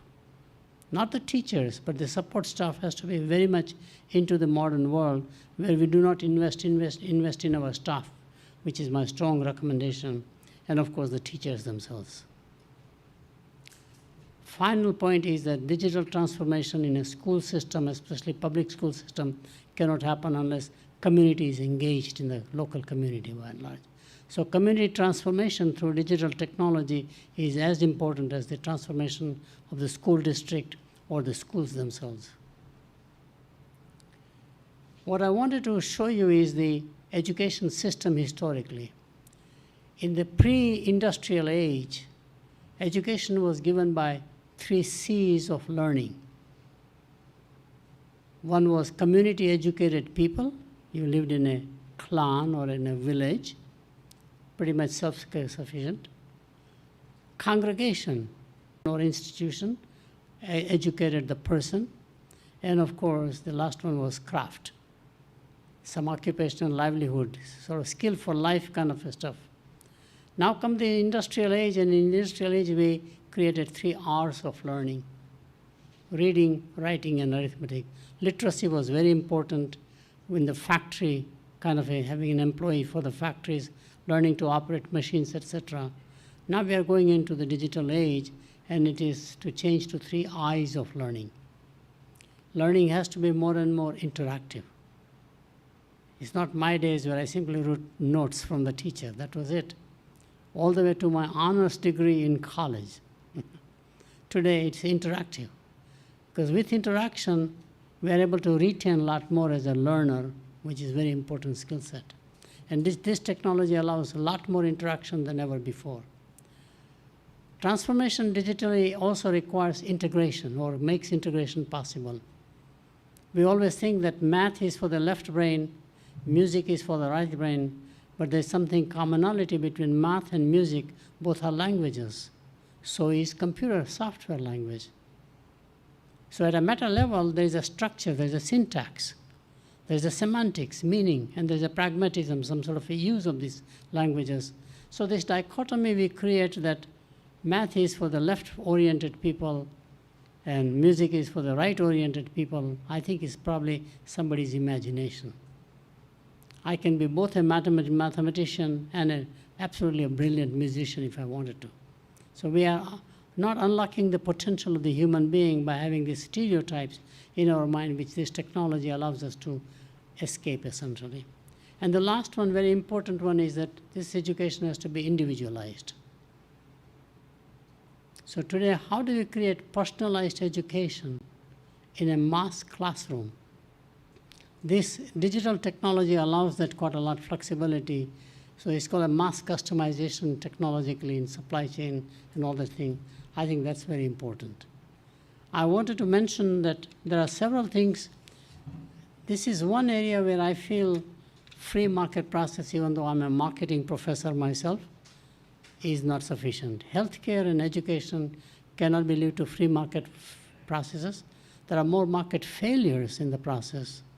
You really have to have a public policy involved as much in however you do it. So public policy is equally important, and I'll make some specific recommendations a little later on. What I find is that education is an institution whose mission is to unlock the potential of others. So if you take a grain of wheat and make it into a loaf of bread, an agricultural commodity, the value add is only 3 times. Raw material is about 1/3 the cost of the bread. If you take a rough diamond, a good diamond cutter will polish and get the brilliance out. The value add increases to about 15, sometimes 20 times from the rough diamond to the finished market value. But if you take a human being, mentor, educate, polish, the value add is infinite. There is no upper limit of value creation by investing in human beings, which is the new theory. I know in my younger days, we talked about population control, just the opposite view. Too much population would not be good from an economic viewpoint. Today we are finding out that the best resource or the best ingredient a nation can have is well-educated people who can unlock the potential of not only themselves but the world. And I think that's the mission of education. All of us take pride as college professors when our students do exceptionally well, as much as we take pride in our children doing very well, but especially in the underprivileged societies. This is probably the best way to unlock their potential. I'm a refugee from Burma. 1938 I was born, I'm 84 years old, will be 85. Japan was rolling over Burma on the way to Calcutta, which was the British Empire capital, East India Company. And my father did not want to leave Burma. That was his only livelihood. But I had teenage sisters. And my mother was very worried about reputation of the Japanese soldiers, atrocities on the way from China to Korea. And the word about atrocities had gone further, faster, obviously, than the marching they were doing. So we caught the last ship, lost everything. 1941 to 48, hardship. No money, shortage of milk, no electricity in those days, no running water, of course, and you could not have basic necessities possible, and we had no money. So when you struggle like that, you realize that there's a potential on every human being. If you survive those struggles, you build an inner character. And that is what you see in rural India. That is what you see in Africa. That's what you see, these bright young people who have an enormous potential, and it's our job to unlock this potential pretty much. Now I'll come to one additional point, and that has to do with what can government do. I find fascinating the way we are going with this technology, starting with internet, e-commerce, and definitely now social media. I have a book coming out, surprisingly, after writing many, many years on this topic, called The 7 Side Effects of the Digital Age. It's a potent drug, technologically more impactful on society than the industrial age technologies, agricultural age technologies, or even services stage technologies, but it has significant side effects. Addiction is clearly the obvious one, but there are many more side effects. One key side effect that I have a whole chapter is that we have begun to learn to live like roommate families. Nobody has time to sit together. Dinner is a chore rather than enjoyment and a conversation and learning from grandparents to parents in conversations. Everybody wants to eat very quickly and rush out, each one in their own corner. Somebody's on WhatsApp, somebody's watching YouTube, somebody's talking on the phone, somebody's watching regular television, whatever it is. So we are not bonding among ourselves. Along with that, working women, as we call them primarily, there's no time. It is not the money poverty, but the time poverty is creating enormous impact on society. Which says that we are not transferring the values that we used to provide from family to family, from faith or wherever it came from. That responsibility will fall on education also. As Amma mentioned very rightfully, you have to prepare a citizen for life. And the educational institution will have to take more responsibility in the process than we had ever imagined before. Parents have no time. They are struggling themselves. And today's parents are sandwiched in between taking care of elderly grandparents, how to manage them, as well as managing their own children, especially if they are into middle school or high school. It's a tough life. So it's basically somebody else has to plant and give values for what is good in the society, what you should be a good citizen. I think it's very important. I also believe that we have to provide education which will have more and more self-discovery. Who am I? How do I learn more? There's a very interesting Asian saying, when the student is ready, the teacher will show up. So teacher is no longer just the person. Teacher can be peers. Teachers can be trees and the mountains, for example, if you have the aptitude to learn. And most young people are absolutely curious. They always want to raise questions, why, how? It's up to our responsibility to make them understand, not only from other teachers themselves, but also from nature and the environment as to what they can learn as lessons by and large. I also believe that knowledge is transferring so fast. Half-life of knowledge in general, especially in the IT field or technology, is reducing 18 months and you have a new software change. I never heard of ChatGPT till about 6 months ago. AI, I knew a little more. I'm designing my class or revising my course for this fall semester, and I'm now insisting my students have to learn and use ChatGPT. Their grade will be in how smartly they use ChatGPT. And what is going to be true in college is definitely true in high school and middle schools. So that's very key. We need to take very strong responsibility of blending the what we call extracurricular activities and regular classroom. When I was a young person, music, for example, physical fitness, but 4 or 5 extracurricular activities today is had to be blended. I know that in many high schools you have robotic classes now. The young people are just incredibly bright. They think about so far ahead, so much of capability. How can we unlock that potential? So my last comment is going to be, how do we organize this thing? To me, curriculum was designed more like what I call the French restaurant. What's the difference between a French restaurant and a Chinese restaurant? French restaurant has limited menu. The meal is fixed. The French chef is very proud of spending decades of learning how to make that recipe. No deviation. If you ask them to do this or that, he gets offended or she gets offended. How dare you ask me to change my recipe? As opposed to a Chinese restaurant or a Thai restaurant. How many varieties do you get in a typical Asian cuisine? 120 varieties, right? Or in Atlanta, we have a Madras Mantra, for example, a South Indian cuisine place. You can have all the varieties. Do you think he has all of those recipes? All he has is about 8 ingredients, maybe 10 condiments. He can mix and match any way you want it. How do you make a platform for curriculum which is that flexible? Think global, but act local. Given the diversity of cultures and values, you cannot impose a single value on everybody. And how do you create that platform? That'll be very much a requirement on the curriculum side. So here are about 4 key recommendations for policymakers, especially for the C20 subcommittee, which is deliberating this thing. First, very important one in the G20 architecture, especially for emerging economies, leapfrog the technology. Don't go for technology that is already obsolete or mature. Go for the technology that leapfrogs. As we have seen in payment system, for example, UPI is the next generation of platform as opposed to credit cards. In US, we are stuck with credit cards because there's a huge legacy system installed. It's very much like we are stuck with the mainframe computers at one time. We barely moved to servers, for example, client-server architecture, and now we are migrating to cloud computing.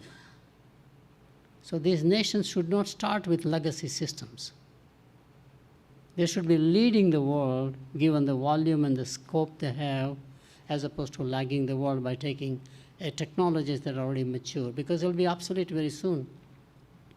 That's one key recommendation, that think about investing in the next generation of technologies, not the last generation of technologies. Second major recommendation is that learn to partner. Governments still have not figured out how to partner with civil societies, all the NGOs in the world, and there are so many large NGOs with a global footprint. We have one speaker from one of the NGOs also. I mean, CARE is a big platform. Vibha does in its own way a niche market, but very interesting. Seva International does enormous things. I mean, there are so many out there. They are a massive force for positive change in the society. They don't have the commercial agenda of profit-seeking or profit-making. They want to contribute. If you add the volunteer time, no business can ever commit that kind of a volunteer time as all these NGOs do. So how can government, through public policy, partner with NGOs, civil societies, but also learn to partner with the industry? Many of the industries are quite far ahead in technologies, especially Silicon Valley. They have R&D organizations. Some of the best Nobel Prize winners have come from IBM Labs, for example, or Bell Labs, where I was advisor for many years. GM Tech Center in the automotive industry is a world class of its own. So the next generation of knowledge actually lies with enterprises as much as with the government agencies or government like a NASA type agencies. I think, how do we combine forces together a collaborative, cooperative effort between NGOs on the one hand who have access to that market. There's a trust in those NGOs. When they go as a volunteer workers, the local community trusts them, whether those are tribal communities in Brazil, for example, or those are rural populations all over the world. So combining together in the three tripart of the society, the civil society, the enterprise society, and the government can combine together. So it's a very strong recommendation. Second one is to partner. My third recommendation is, as I mentioned before, come out with standards which will be global in nature. Each nation wants to have its own education system, but there is now possibility. This technology is democratic. Democratization of technology is taking place. Today, as our Consul General mentioned, a fisherman, a retailer can easily actually do a transaction on what seems to be the most sophisticated device like a smartphone, for example. When the complexity of a smartphone is incredible, at least 1.5 to 2 million lines of software is embedded and etched into that little piece. I worked at Motorola, in fact, for many years in the semiconductor division, and when Marty Cooper invented the Flipkart, small handheld micro, mind-boggling. We were amazed how much this little device can do, as Sony did eventually also the same way on a CDMA platform. It's just incredible. Take advantage of that. You can design a very flexible curriculum through what is called mass customization as a strategy, and I think the governments, G20 nations can get together to come out with common curriculum in one fashion with common standards. Surprisingly, you have the standards like that from the British standards, for example, where IB curriculum, as it is called. It's very possible to do it. It's a question of will and then the cooperation among all of these G20 leadership teams themselves. So that's the third key recommendation. Serving the society will not be not only a burden on the society, but will be a good citizen contributing. That means somehow we need to figure out how do we add, as I mentioned, value, self-discovery, and mixing together the integration of the extracurricular versus curricular activities. Thank you so much.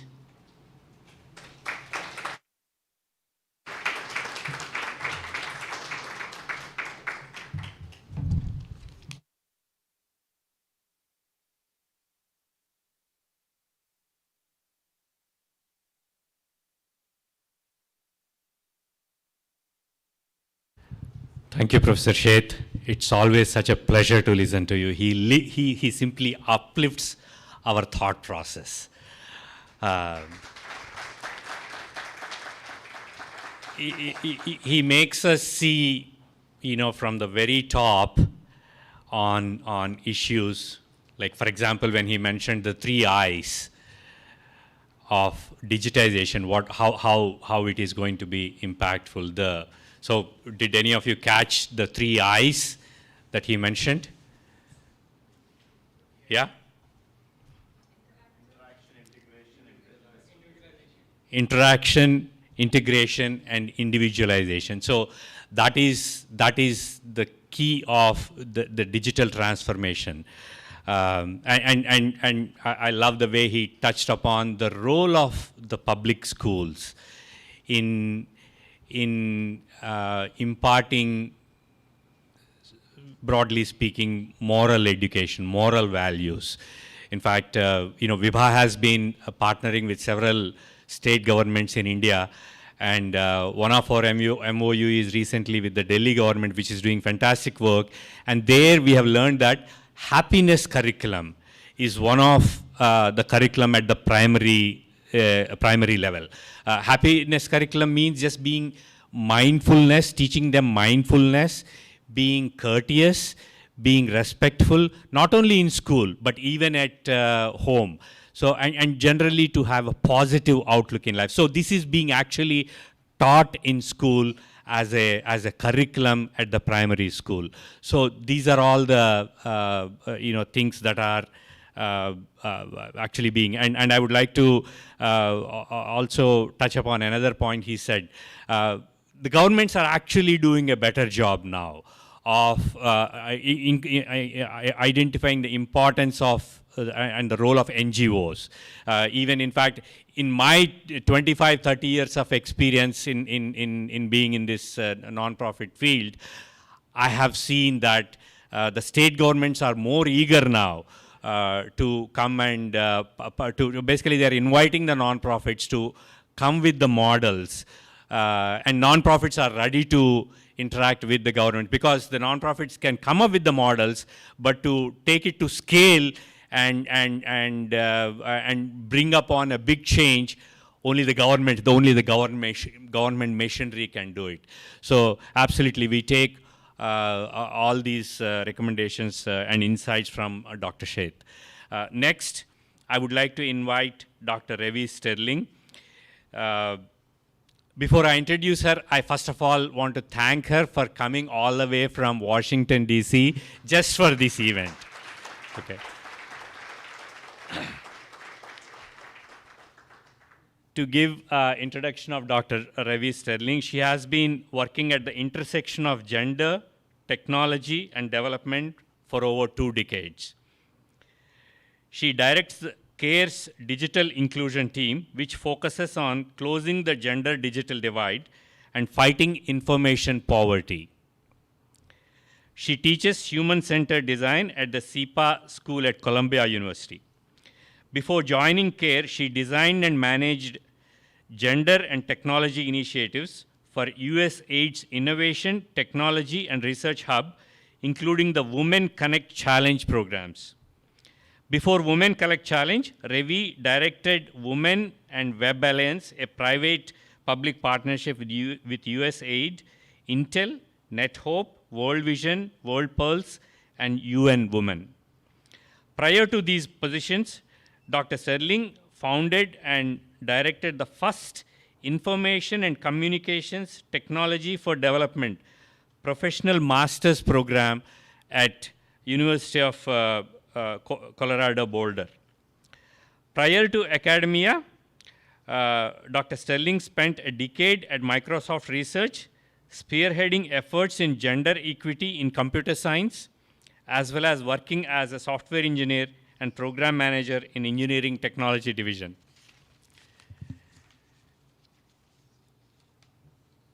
She serves on leading gender and technology boards, has testified before the US Congress about the need for more women in technical workforce, and consults extensively for foundations, development agencies, and high technology companies on using information and communications technology to empower women and marginalized populations. Dr. Sterling holds a PhD in media, technology, and society from the University of Colorado at Boulder. She has received several awards. She received the Anita Borg Institute Women of Vision Award for Society Impact in 2012. She received the 29 Impact Engineered Award for Women in Technology that recognizes world's pragmatic optimists, improving life in underserved communities. Pragmatic optimists, that is the word that caught my attention. And that is what we all are, isn't it? That is why you're all here on a Sunday evening. We are optimists. However, the situation is anywhere in the schools, however low the learning levels are in India, we are optimists. We want to see what we can do better. And we all, as pragmatic optimists, would like to hear your insights, Dr. Revi Sterling.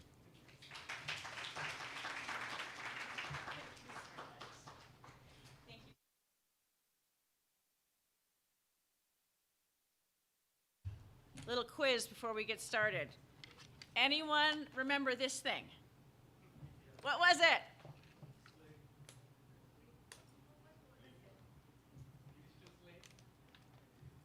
This was going to save the world. This was going to, this was going to revolutionize technology and education and everything.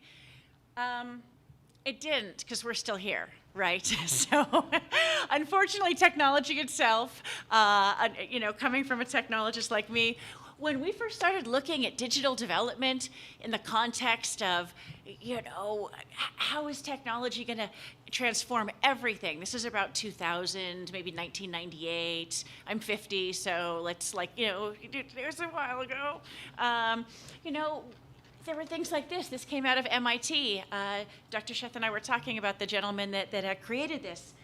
And we were all excited about this because it was going to be rugged. I can throw it. I'm not going to because I'm going to give it to Julie at the end. But you really could. I used to come into class and drop it automatically, and students would go, oh my gosh, it was supposed to be rugged so we could drop them from airplanes. And everyone always used the example of India. We're going to go drop these for all the poor children in India. They didn't say Peru. They didn't say Montana, which is a developing country that I am from. They didn't say inner Washington, D.C. But for some reason, it was, this is going to save India. Anyhow, that aside, it was one of those things that actually brought me into this field, though, because it really made me think, what is the role of technology? Can we leapfrog? What does that actually mean? And I get such a hard time from friends and family and other colleagues who say, why don't you focus on U.S. issues? There's so many things we need to do here, especially after COVID. Look at the academic divides we have here and the educational divides we have here, which apparently it took COVID for us to understand that we had those. But the fact is that there's so much more going around elsewhere in the world in technology and ed tech than really there is in the US, because there's an appetite for it. There aren't the legacy systems. There's a whole funding industry called international development that, of course, started after World War II. So there is this whole world to work within. And what I see now is a lot, and I'm an optimist, I see really a south to north exchange happening. The places where this did best? Montana, Alabama, places that we didn't actually think this was going to change the school systems. Here's the problem. I made some slides for today, and then I heard Swamiji, and then I heard Dr. Sheth, and then I saw that beautiful Vibha video, and my slides are so lame. What does CARE do in educational technology? We're a big NGO. We've been around for 75 years. We do a lot in ed tech. We do a lot in technology. I don't think I want to bore you with that because I have now taken notes on all this envelope for all the things I've heard today that are just so much more exciting, and I feel that muse. So I'm sorry to indulge you in this, but should you want to know what CARE really does do on the ground in technology, we will get there. I'll put it in the background and you can ask me afterwards, but I think there's more important things to talk about today, and I'm so much more motivated hearing everybody's, talk already and just the discourses that are happening around this. CARE, pictures, sure. We're known as the world's largest NGO for, gender and gender equity, rights for women and girls. When I was teaching at Colorado maybe 10, 15 years ago, I actually told my students, someday I'm going to be at CARE. And they're like, no, you're not. You love it here. You got your little mountain bike. You got your Colorado thing. You started this program. And I said, no, I'm going to go to CARE someday because they get gender. They get the fact that gender equalities are the root of so many of the social diseases and inequities in the world. And when CARE gets technology right, it's going to be massive because we already work with 28, 30 million women in self-help groups and village savings and loans programs and all of these things. We work with all of these unconnected women all around the world, and what if we start to be able to get them the right information? I came into this the way that a lot of white development, computer science women come into this. I read Development is Freedom by Sen. Ruined my life. I'm like, oh my gosh, I'm doing the wrong thing. Sen says this. I must go do this. I must give people the opportunities to get information, to let them make their own choices, to help people have access to the things that, to me, is the biggest divide and the scariest divide in our world. It used to be urban and rural, or old and young, or caste or religion, and male and female. For me, it's who has access to information now and who doesn't, that is creating these scary terrifying gaps. And then in the middle there is this whole gap of disinformation and misinformation. And to me, that spectrum is much scarier than our traditional divides. Something that was interesting, I wasn't going to go too geeky here, but there are some computer scientists around, so why not? In 1967, a computer science professor named Conway had a quote. It's been taken out of context forever, but the general gist of it is that whatever the technology you create, it's imbued with the values of the creator. Okay, that makes sense. I'm going to look at this from my perspective. I have engineering hubris coming out of every pore, so of course every user will be like me. I will create this system, you will enjoy it, you will pay big bucks for it, and Microsoft will, have another good quarter. The problem is that is a universal law of exclusion. And then Swamiji, when I heard you talk about Amma's, when Amma was talking about a universal law of inclusion, I thought this is exactly how we need to flip this paradigm. And that's where I do think that even failed projects like the One Laptop Per Child, the people that started doing that really understood that this was about inclusion. Now, we did it wrong for a lot of years. I did it wrong for a lot of years. I did the next obvious thing after reading Sen and having my midlife crisis about I can't be a software engineer, I now have to go save the planet with technology. I went to go work at Microsoft Research Labs Bangalore, where we called the team the Technology for Emerging Markets team. I didn't have a problem with that then. I have a huge problem with that naming convention now, and they don't have that team anymore. But it was that exuberance optimism. It wasn't practical at all. There was no pragmatism. There was, we're going to go down the street to the slums in Ragaguda and places like that, and we are going to drop technology like this into communities, and we're just going to watch them transform. And that was the time when India was just bursting with ideas. There was the hole-in-the-wall computing project going on. There was digital study hall coming out of Yale and Lucknow. Everything was digital. All these kids were like, we can replace teachers with computers. Please. We can call all of that a failure. The problem is that the more I dropped technology in communities and waited for social transformation, the more negative transformations occurred. And the more social kind of an unraveling kept occurring.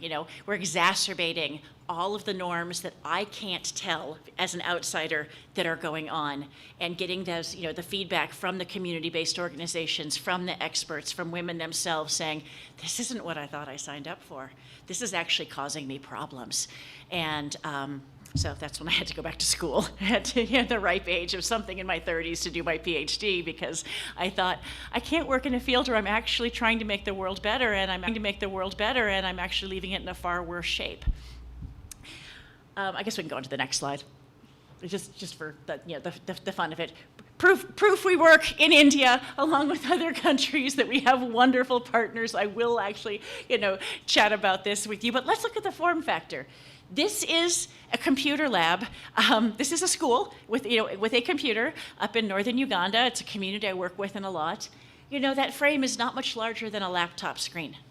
And yet the women and girls in this community, and it's mostly women and girls because most of the men, this is a former internally displaced people's camp. Most of the men were killed by the LRA, and so it is mostly just women and girls. It's up on the South Sudanese border. There aren't gorillas, there isn't rafting, there's none of the tourist stuff that people go to Uganda for.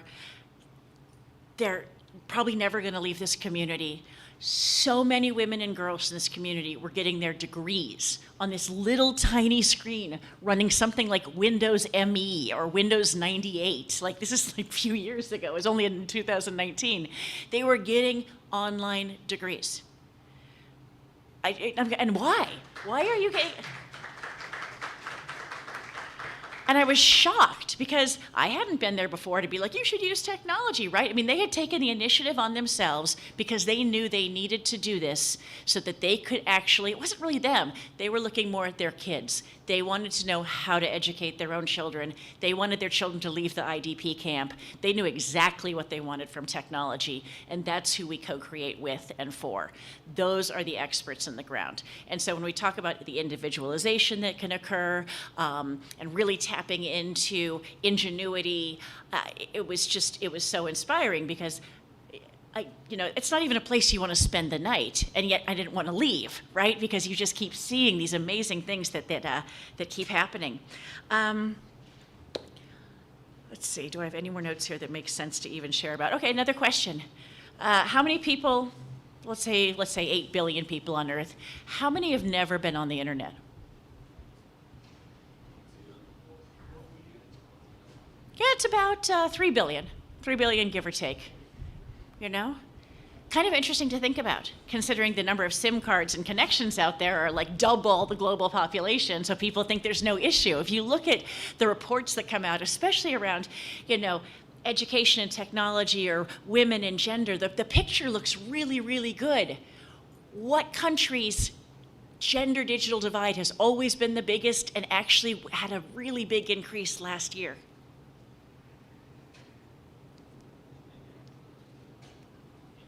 India. I mean, it seems kind of anathema, right? There's all this stuff happening in India. But that's where that information poverty line really, really makes the difference, which is there are some communities and states that are just running towards this. And then there are the communities that, I've worked with in places where, where there have been continued bans since 2016 on women's mobile cell phone use and, a certain, group of panchayats in the north. And you're just like, this is craziness. This is India. And so I think that what I've been trying to do at CARE is not focus on the digital transformation, but again, looking at those social norms that are the reasons why men, husband, mother-in-laws, religious figures, community leaders want to keep women offline and unconnected, or want to keep girls or keep students or keep the internet out of schools. Because we look at this and we think, of course, everybody wants internet in schools. I do most of my work actually in Africa now, but there was one African country, and a bunch of us technology companies that we who usually kind of like hate each other, like we're competitive and, and all these kind of things. We all had decided that we were going to go in there and just cover schools with broadband. I mean, it was Microsoft, it was Google, it was Meta, everybody was going to work together for this one country and bring connectivity to schools. And at the end, the government said no. And we were stunned because finally, and we had commitments of like 5 and 10 years. You can't get those kind of commitments out of places that think on the quarter. And they were saying, no, you really want this because then the community can use it. You can have anchor tenants like the hospitals and the clinics and the religious institutions and everything. And the schools said, we can't have internet in our schools because our girls will be harassed online. The girls are harassed anyhow, on a daily basis, don't you think? I mean, at least with technology, we can handle this at the software level, the hardware level, the policy level, the end user behavior level. You know what? You can pull the machine off the wall, right? Connectivity, digital doesn't mean connectivity. Digital just means digital. There's so many things we're doing now in technology that has nothing to do with connectivity because we can leapfrog this need to put in fiber cables and have really expensive uplink satellites and that kind of stuff because really when we're doing computing for people at the margins, we can really push the margins of computing. That's like serious R&D. People say, oh, it's so hard to fund technology for development. I'm like, well, we're all kind of racing towards development with dwindling resources in the world. And the kind of things we can do with offline internet, with edge computing, with wearables, these things that, can work in hybrid, non-connected communities at all. And then when you do go into village, if you go into a village market day or, a matatu in Kenya drives through your community and just has an automatic handshake and your emails are exchanged and you get the new YouTube cat videos, let alone the ones on how to actually make a better latrine, we can do so many more of these things. So saying that, harassing girls is just it's a non-starter. Saying it's too hard to connect those communities. We talk about AI and things like ChatGPT. What do we do with the 40 million women and girls and students who only speak oral languages in a place like West Africa? And where sometimes you've got illiteracy rates of 98%, especially in girl children. In the past, we've just written them off. Like I've been to conferences where it's like, yeah, just, it's just going to be a big information divide. It's not the case anymore. We're so close to doing things. There's so much innovation happening in Mali, in, Odisha, in, Madagascar, in Lahore. I mean, any place I can think of where I can think of interesting R&D projects led by students, communities, educators who know what they want, and they're kind of tired of listening to people like me who are like, have you tried a connected device? My time is running low up here, so I will stop soon. I do want to say that, well, I might have to go to the next slide. Let's see if there's anything interesting. No, that is definitely not interesting. This one's a little more interesting in the sense that when we talk about just education tech, there are a lot of orgs working for it. It's not just CARE, right? I can think of 200 or 300 other NGOs, UNESCO, et cetera. So if people are looking for resources, there are a ton. We have the research. It's now just the will of actually making it happen. And I think that the idea and the metaphor of light is so key with this, because you just have to find that little crack of light, right? And then you start to expose it a little bit and a little bit. I worked in the schools up in northern Nigeria, kind of in Boko Haram territory, where the last thing husbands and fathers wanted and clerics wanted were girls, female students having access to technology and internet, because that was so imbued with Western values, a la Conway in 1967. That's fine for now. And it was so interesting because what we had to do was just work with the dads. What do you want for your daughter? What kind of life do you want for her? Well, what if she could do this? Under what circumstance could she ever use a phone? Oh, if you're having a heart attack? Okay, well, what if she could learn how to make, what if your wives could learn how to make more nutritious food? What if she could learn that in school? And you find these little cracks of light. And then when nothing terrible happens, it's amazing. You go back in 2 years, and I talk to the same fathers who say, oh my gosh, these smartphones have been an absolute godsend and a lifesaver for my family. We have moved, and the stories are stunning, and they're not one-offs. They're 95% of a population that was 100% against, any sort of technology, for children and family members. I guess we can go to the next one. I'll start moving it along, I promise. We can make lots of recommendations. This came from that UNESCO site where the education tab was. But again, making the recommendations, what does that mean? We all make recommendations. Where's the piece there that really fits, that can be acted upon? And I think it's the fact that we have to be careful and selective in choosing the right educational technologies. Not giving them too much credit, not giving them too little credit, but also understanding that the fit has to be there. The social norms are always going to be underlying these pieces. To me, the gender digital divide has very little to do with technology, and has everything to do with gender justice. And has everything to do with information poverty, and the fact that, not everybody in the world wants the rest of us to, for some reason, empowered, feisty women are a terrible, scary thing. And changing that metaphor so that actually, half of the population, especially girls' schools, you have these access. In Kenya, a place where I work all the time, and I'm glad you talked about the work in Kenya. Great initiative, but there was all this broadband being rolled out just to boys' schools. Because why would you roll it out to a girls' school? It would be a waste. She's just going to get married and become someone else's problem. So that's that level. That's why I came to CARE to work, was really because that's the kind of mentalities that we have to change. I think we'll just one more slide. I guess my final word, and going back to the idea of the role that technology can play. I don't know if you saw earlier, but I bolded the word play. It's supposed to be kind of psychological there.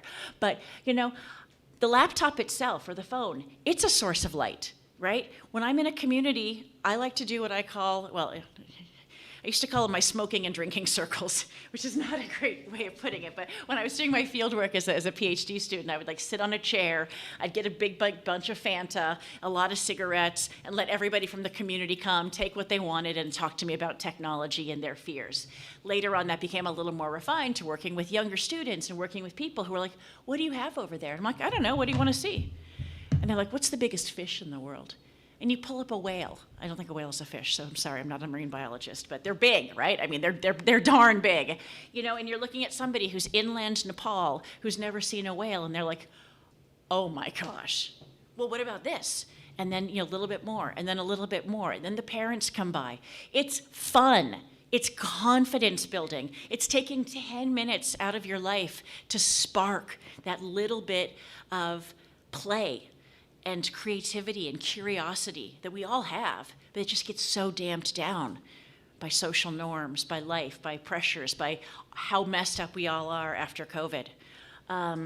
And so I really think that, we have to, I invite girls to climb up the cell towers with me when I'm putting up an antenna. I'm in a dress and heels, and they're looking at me like I'm nuts. And I'm like, why not? Let's just go do this, And then the school sees them doing that, and they're like, a girl did that? Actually, a girl and a woman did that, and we did it really well, And so you set these examples. So I think play is some of the most important piece here. And I think that maybe that ties into those pieces of happiness. Maybe that ties into these things, that it's not this just rote sort of pedagogical, this is how we're going to transform schools through digital education. I think I have one last pretty slide that I just put up because it's pretty.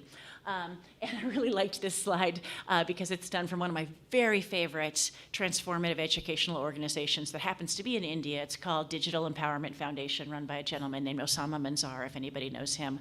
I mean, you guys have the best. India's got the best minds out there in terms of ed tech and in terms of inclusive technology. I really hope that the US actually can catch on to a lot of this. And I am thrilled to be here. I'm not tin cupping for CARE, I'm tin cupping for Vibha. What an amazing organization. And when people found out, they're like, Sunday, why are you flying to Atlanta? Like, there's no place I'd rather be. I've got 2 cats and a really ugly plant. We gotta burn deeper, brighter, longer. So thank you very much.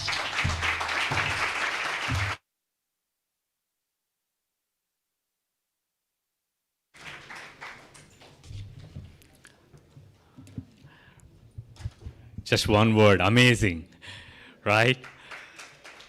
So you see the big picture and those examples, the real life examples that she had talked about, that shows how the change is being made in all over the world. So as I said, pragmatic optimist with pragmatic passionate optimist. Thank you for your presentation. And just to reflect on her speech, making it fun. In fact, there is now a bigger realization that maybe we are cramming too much, particularly in the primary education, from first grade to 5th grade.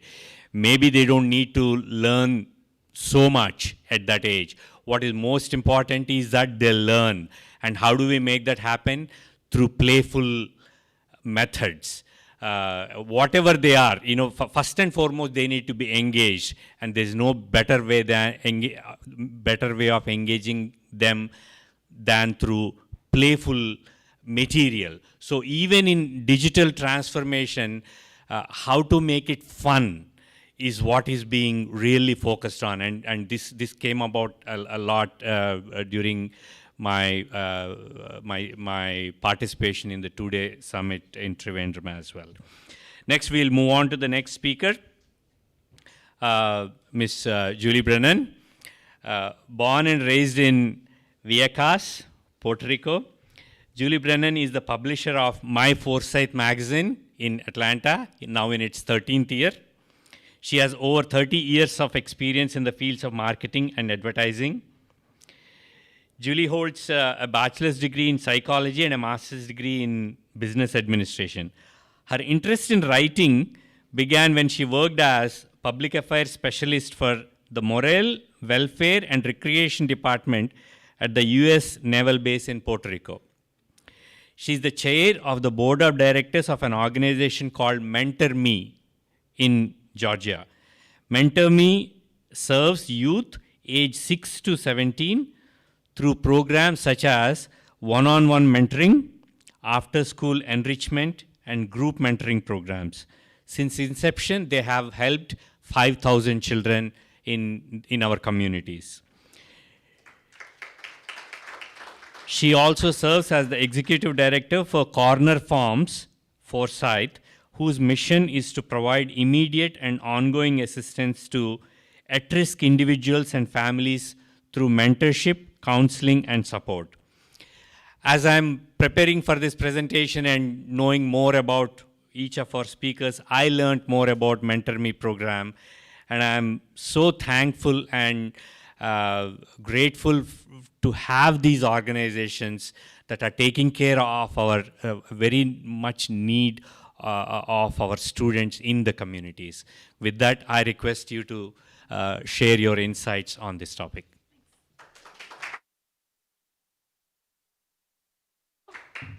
I should start by saying buenas tardes. Mi nombre es Julian Parulo Rios Brennen, but they'll go nowhere.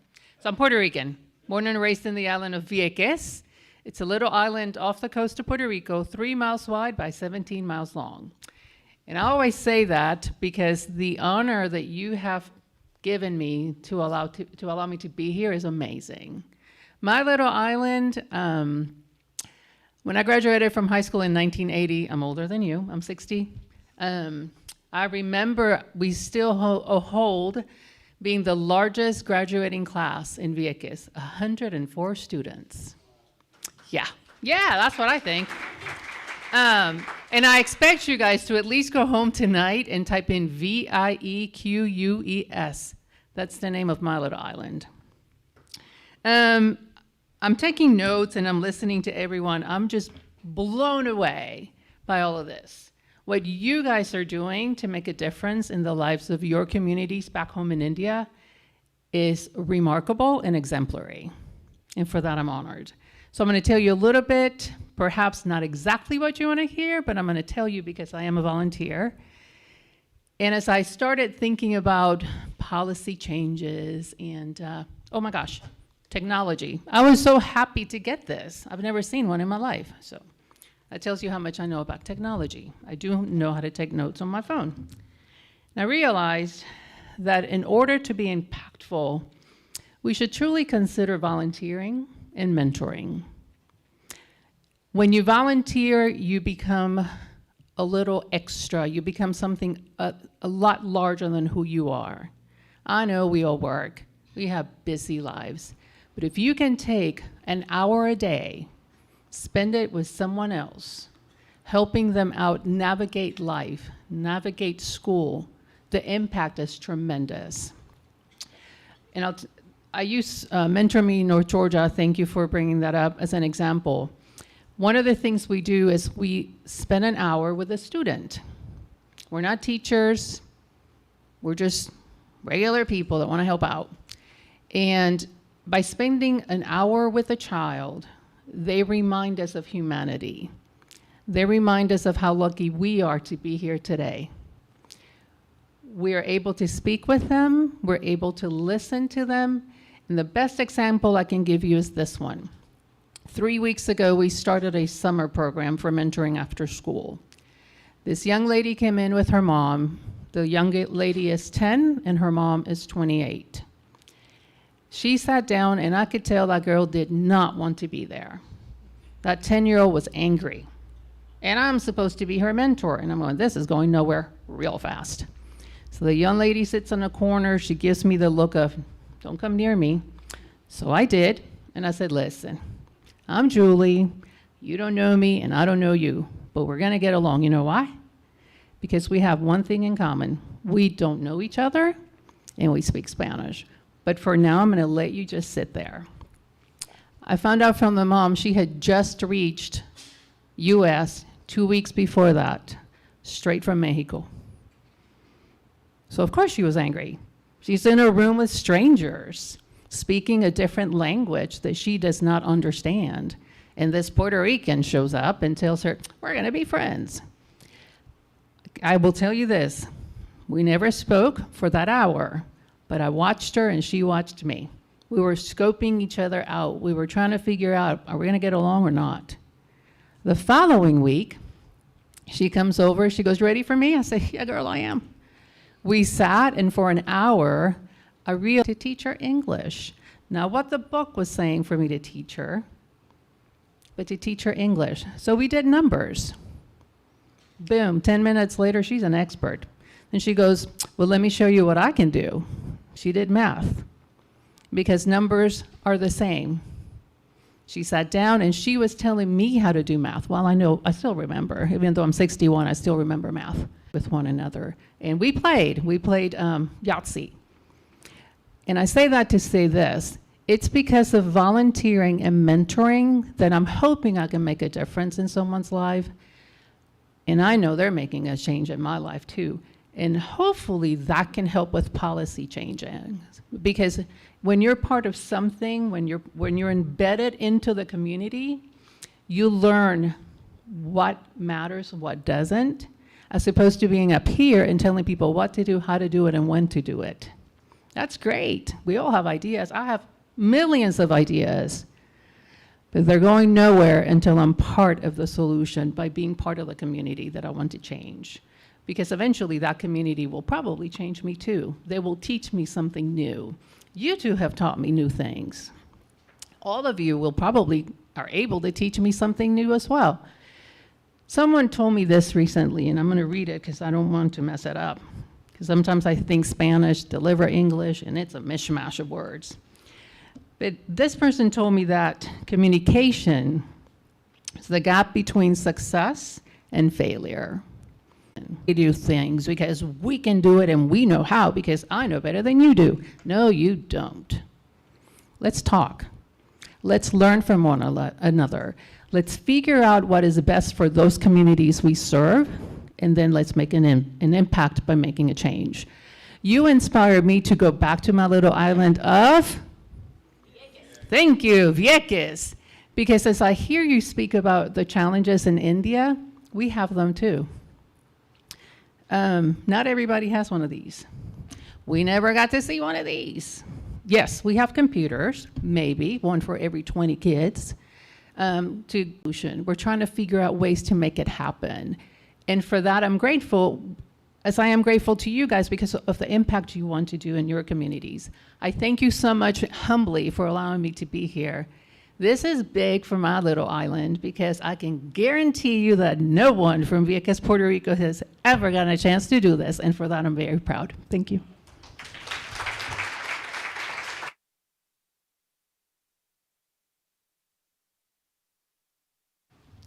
Thank you, Mrs. Brennen. You have made this a truly international event. And more seriously, thank you for all that you do on a one-to-one level with the children. And also, the reason why we have this Civil 20 is to hear from people from you. You know, it's not just some policy makers making big decisions.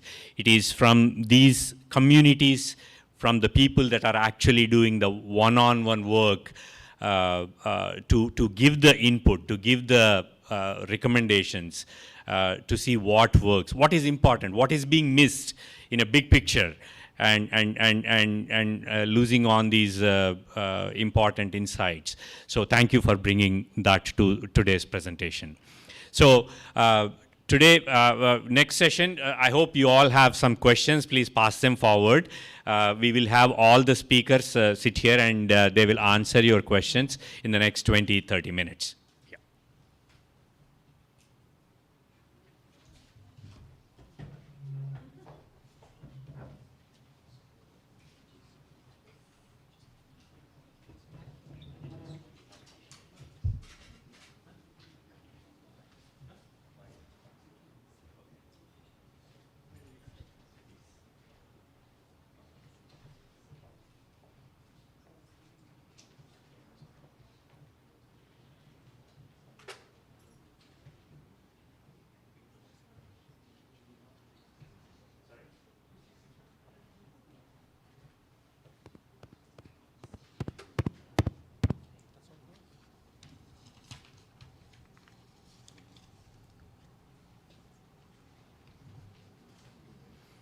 Yeah, please write down your questions along with your name. So, you know, I would like you to actually ask the question.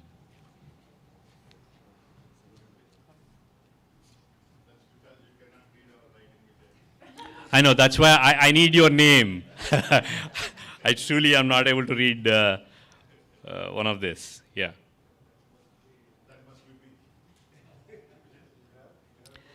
So one of the question is, what are the anticipated outcomes? Who wrote this question? Yeah, please. Vaishnavi? Yeah.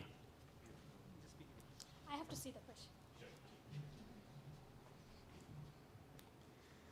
Thanks again. It was a wonderful session. It was very informative speeches. So what are the anticipated outcomes of the Education and Digital Transformation C20 working group? Like top 2 to 3 outcomes? What was the question?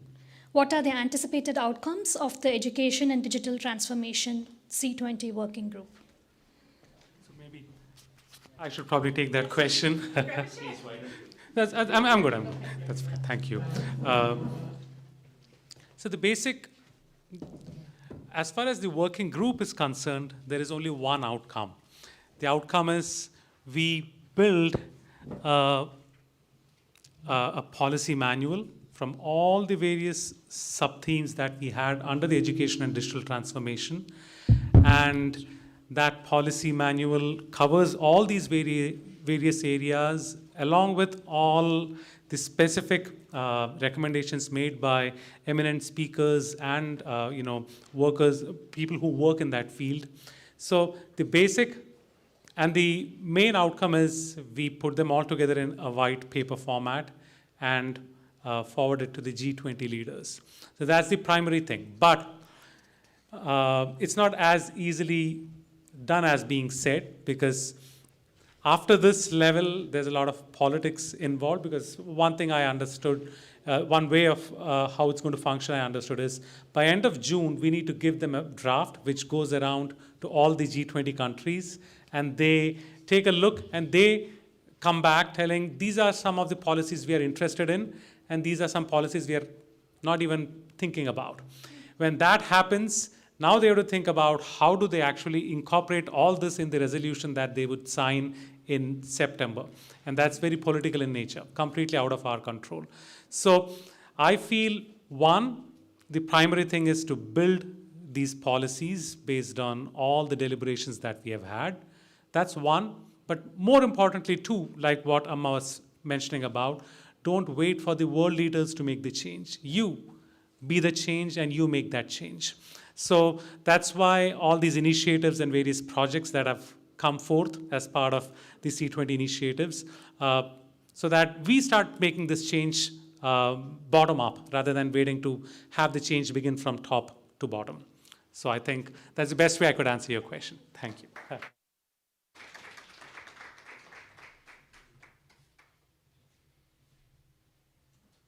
Anybody else wants to answer the same question? Or is it answered? Yeah? Okay. Prasuna? Prasoon? Yeah. I can speak with this. Do you need it? I remember my question. Hi, thank you for great advice, and it was great to hear specific recommendations from all of you. I am a civil engineer, and I lead digital transformation for a civil engineering company, so this is close to my heart, that topic itself, C20. So while I lead digital transformation, I'm kind of like you, Dr. Sheth, the book that is coming out, 7 Habits, or 7 negative things about digital. I find that 8 out of 10 things that I read on the internet is negative, and it actually negatively impacts us and our kids, and it doesn't matter what gender it is. So I would, as we think about digital transformation in public education, I think it's important to strike the right balance, and technology would play a key role in that. Any specific recommendations or suggestions on what is that right balance that would help our kids or others? Thank you. I can't speak further. Oh, this is the coolest thing. I don't have their expertise, but I can speak to you from mentoring and spending time with teenagers and middle-aged kids, middle school and high school in particular. These kids are so engaged in the negative side of digital. And it saddens me because they've lost their ability to communicate with someone. They've lost the ability to look at someone to eye, to smile, and to engage. And sadly, they use a tool that's so positive for negativity. Everyone is brave behind a computer. And I read those messages that are sent back and forth, and they go from bad to worse. And it leads, regretfully, to a lot of these kids going back and feeling poor, negative, and not wanted. Here come drugs, alcohol, suicide, and homelessness. And I know that's a topic we didn't discuss, but that comes to mind as I think of that. There is a balance, but it takes all of us. It takes politicians, it takes school administrators, it takes teenagers, it takes kids, it takes adults, it takes every single human to realize if we're going to make a difference, and before we'd like that match to be the light, we must speak to one another, and we've lost that ability.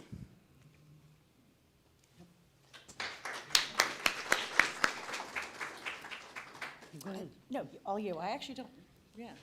I trust your comments more than mine.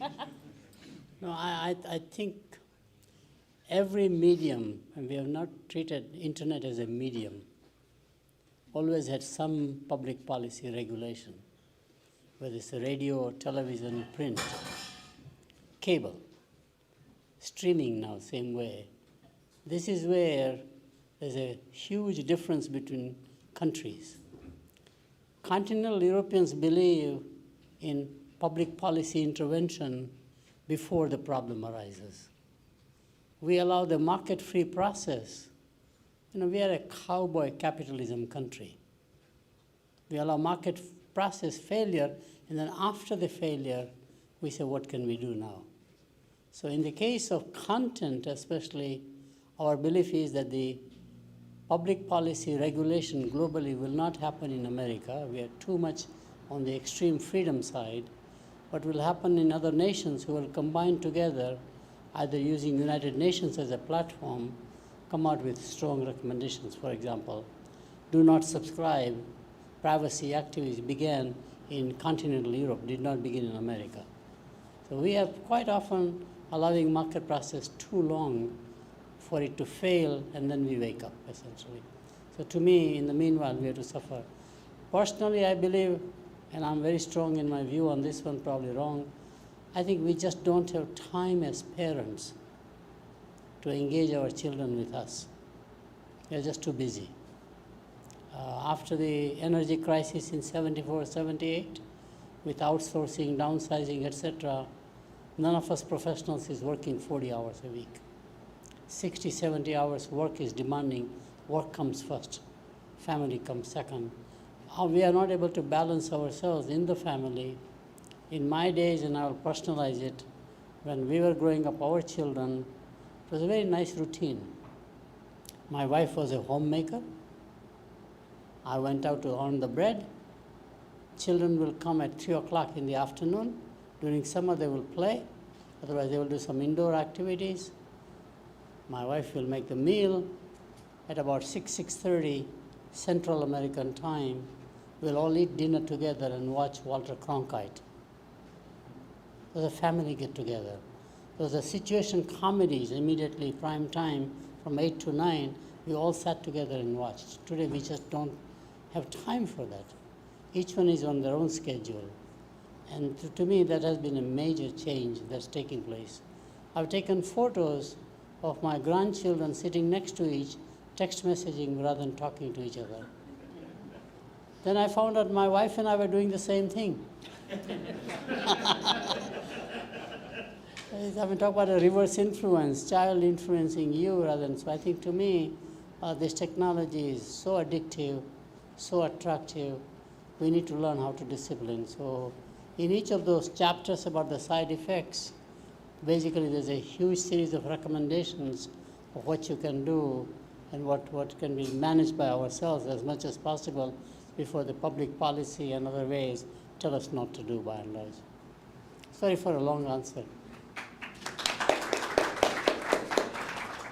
Actually, Professor Sheth and Dr. Sterling, I have a related question.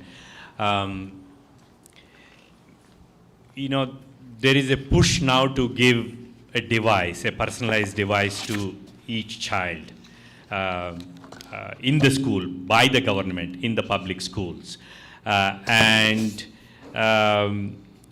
of course there are sections of people that are against it. So, what age is appropriate to be given a personal device? I think the question about giving them a personal device for all of them, which will help in equity, is I think understood and agreed upon.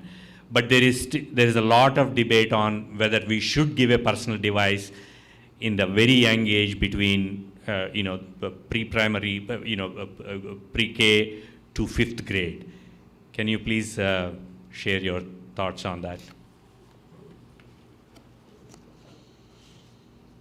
I may be the worst person to ask because I'm too wussy to have children. I wouldn't know what to do, to start their therapy fund or their university fund when they were born. I will say in the context where I work, it's just not possible to have a device per person. It's such a classist thing. It's such, the communities that I work in, that kid is a target, you're going to take the device. It was like, when we were growing up, kids getting robbed for their sneakers. This is the new Air Jordan in a lot of ways. It's a status symbol. And then you hear kids that are like, but my phone isn't good enough. I need another phone. And, part of the work that I get to do just by the resource constraints in the communities that I work in is it has to be a shared resource.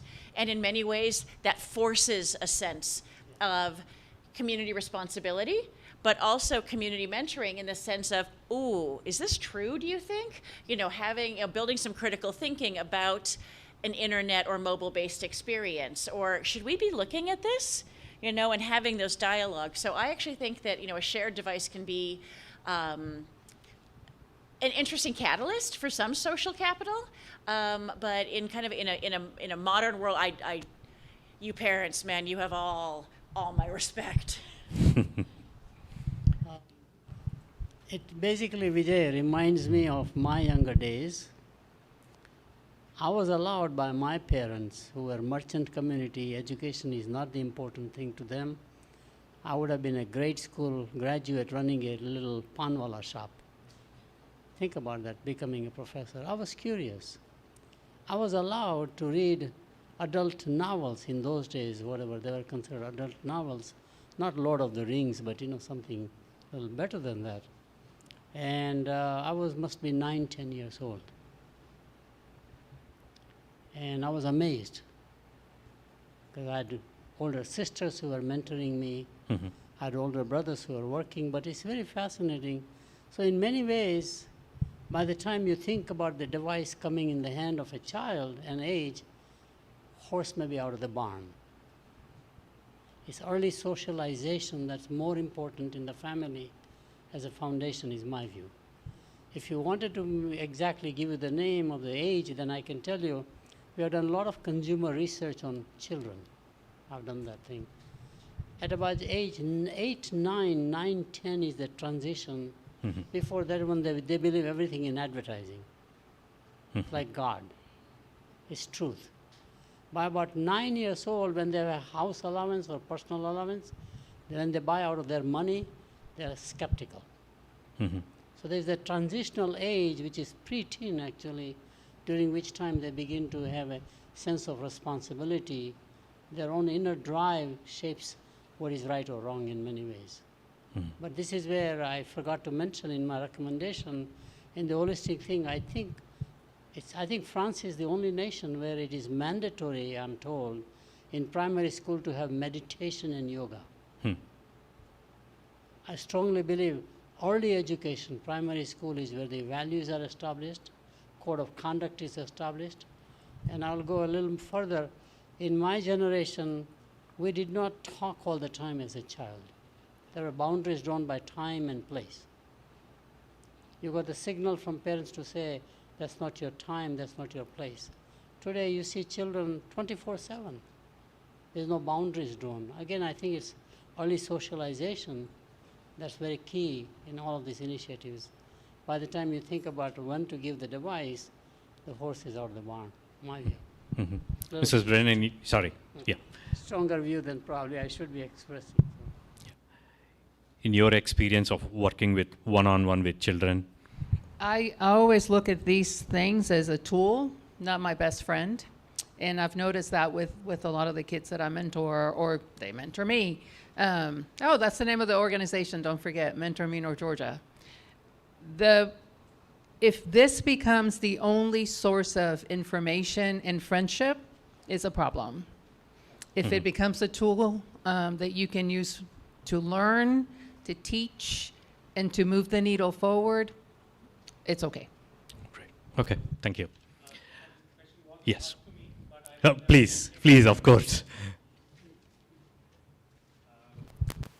Though the question was not asked to me, I'll still try to answer it because I do have parents who approach me asking a similar question of how to deal with their children, especially with technology in place. I think we also need to be a little realistic about it. One, by the time we discuss and make a decision, technology has already changed. Something new has come in. And by the time we are done discussing about it and make a decision, even the age criteria we are talking about has also changed because the technology has changed. So I feel our focus should more be on some things are inevitable because we didn't experience that in young age doesn't mean that's wrong.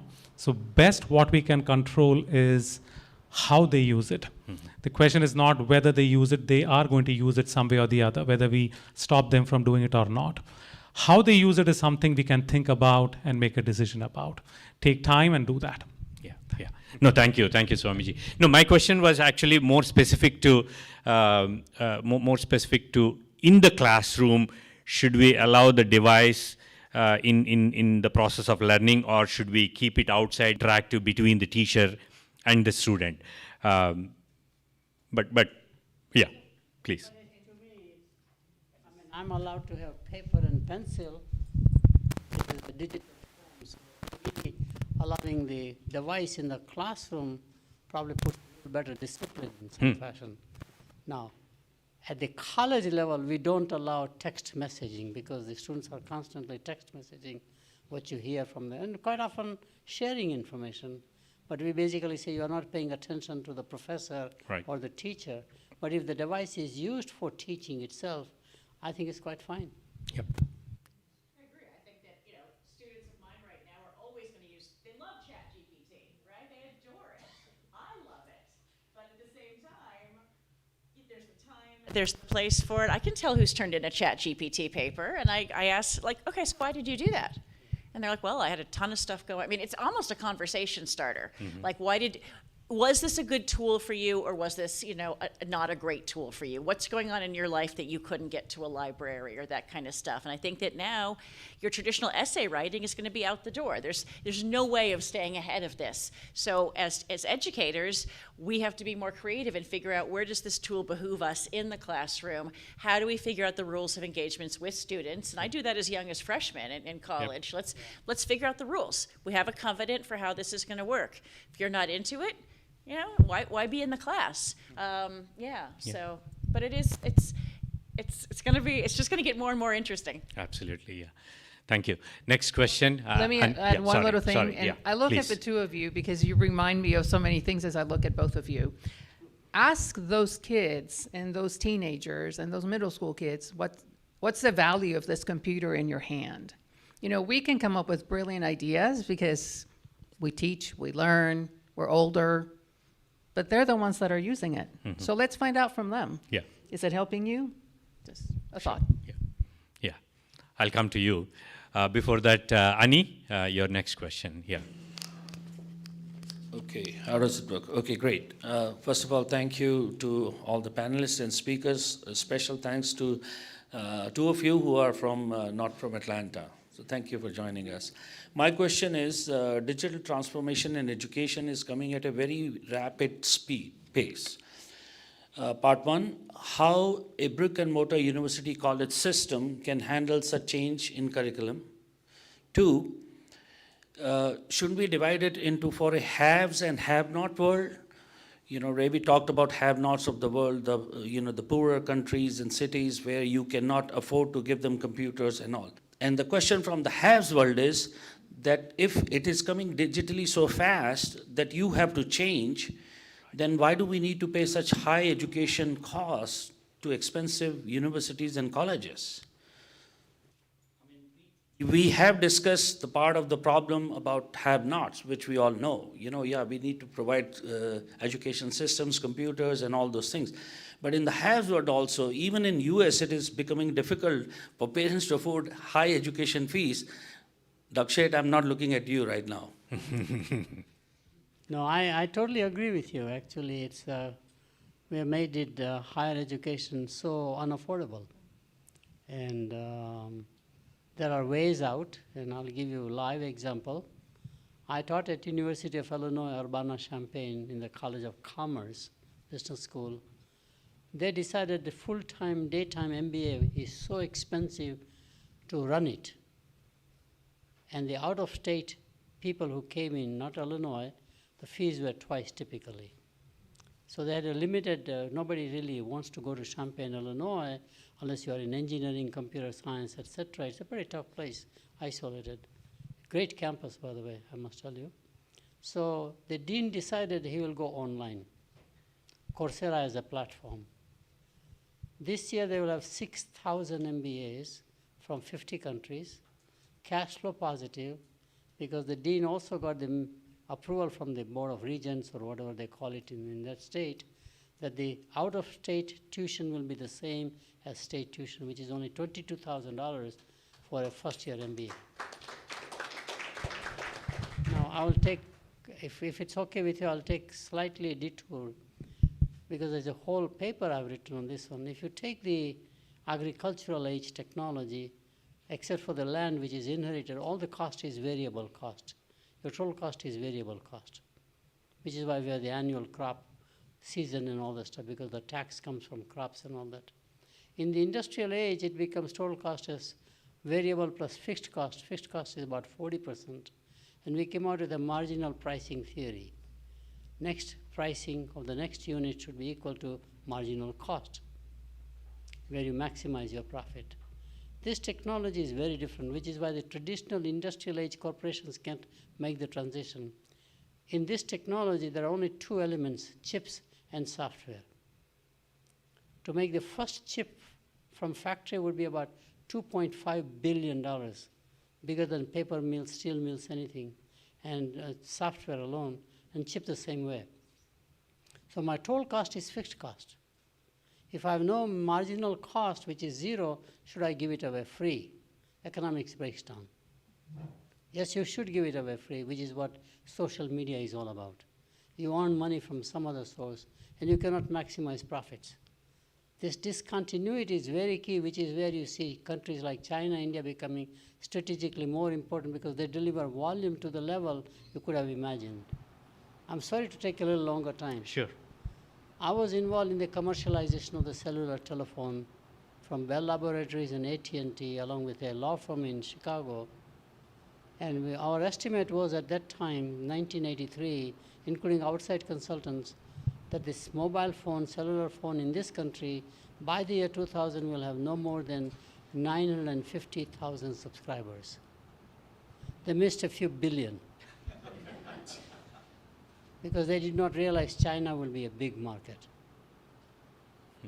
So ultimately, it's all about volume and scale in a digital technology, and therefore the more affordability will come naturally as you see the prices. I mean, television. Today I can get a world-class flat television for under $100. It was unimaginable. So to me, it's all about economics of the digital age that is going to favor more and more what I call democratization, equalization in education.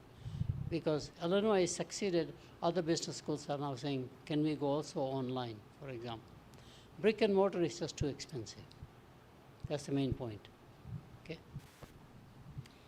And I just think elitism plays in here. You know, this is where we come down to, do you go to the elite school? Do you go to the school that you can afford? I mean, you know, schools themselves, you know, have such culpability in this case. And probably why, you know, people in my family, you know, I was the odd sheep. I got to run out of Montana, but, you know, my sisters didn't go to college. It was considered a waste of time. It's an elitist thing to do, and then you end up with debt. So, you know, we have not made the case, I think, in many communities, especially in America, that education is a value.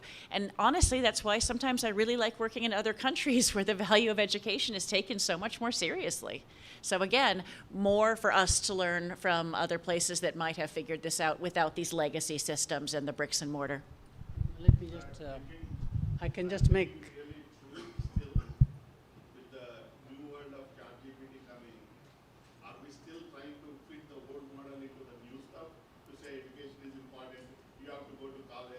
Yeah.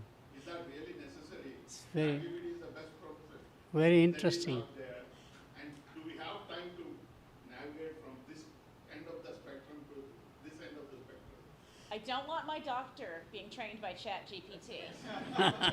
You'd be surprised. I would go to a ChatGPT doctor. Yeah. You know, I don't want my doctor to be reading my MRI. I want my computer to be reading my MRI. That's actually right, yeah. I'm sorry. Touche. No, that's totally true. I think what the technology is allowing is multiple paths. India has done more experiments on education system than any other country in the world. Started with the 12th standards like any other system, then PUC, pre-university, 10+2, for example. We have just experimented quite a lot. The evidence shows that not all of them have to go to 4-year college or a 3-year college. There are vocational educational stops that can be very fruitful, meaningful. Unfortunately, in countries like India and many of the other countries, we have sort of a caste system by education.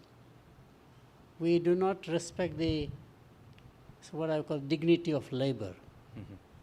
And I'll give a personal example again. I go to India once, twice nowadays, and I'm there, somebody serves me the tea, and everybody's saying he has to pick up the cup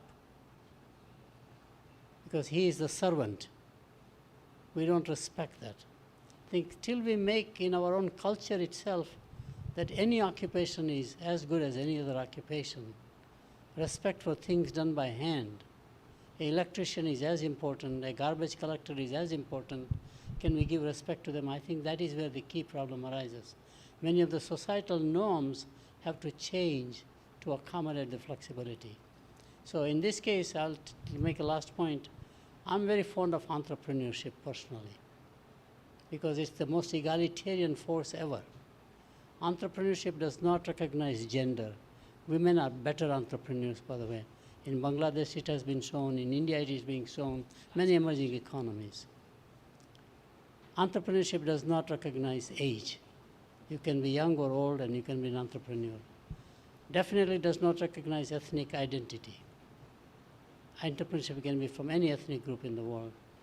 And does not recognize education. You can be most illiterate an entrepreneur or most literate an entrepreneur. So to me, the real competitive advantage of a nation is having an entrepreneurship. How will you organize that? Which is why in India, we have a diversity of states. Some states say entrepreneurship is the only way out. You know, working for someone is a shame. Unless you cannot do it, then you should be, you know, working for a corporation or something. And which I think that entrepreneurship aspect we have to blend into this digital world also, allowing multiple options rather than in my generation, only thing that mattered to my parents, which were not educated, I'm the first one to go to college, but in my cohorts, you had to be an engineer or a medical doctor. Even today, you see that pressure. And in this country, our grandchildren, in my case, do not accept that model, okay? You still see among the Indian parents here in Atlanta saying that my daughter, son should be an engineer or a medical doctor, one or the other. I think that this technology allows more freedom, which has its own consequences. Sorry to give a long answer.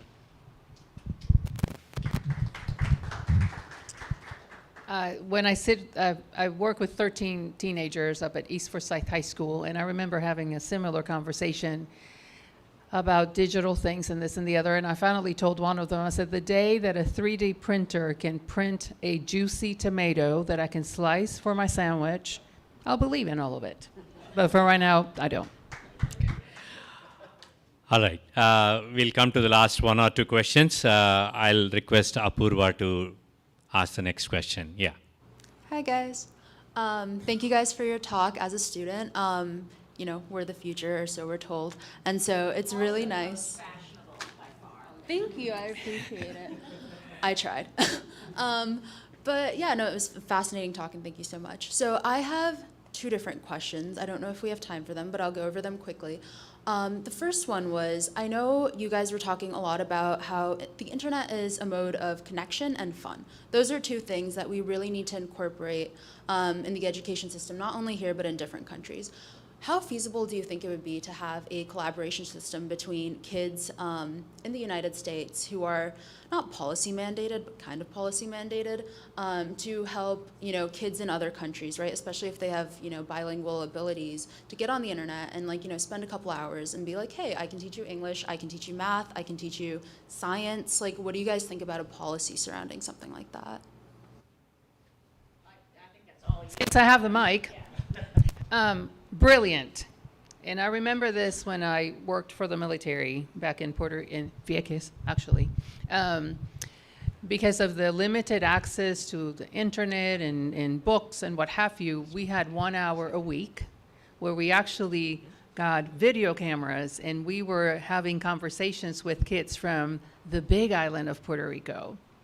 But they were able to help us out, and it was so much fun. Unbeknownst to me, we were doing something quite remarkable at the time.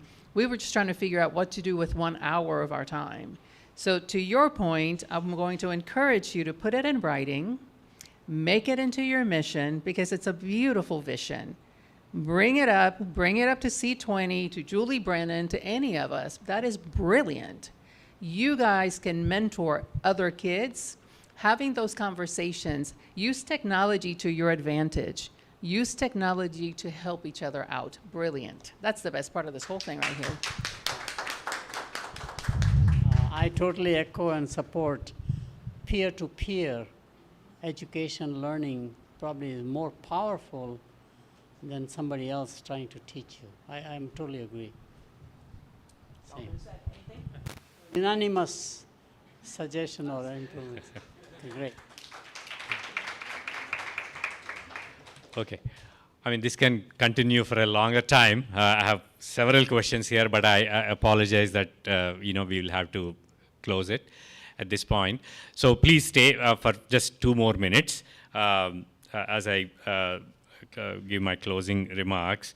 I want to thank all the speakers for taking the time and giving this invaluable insights.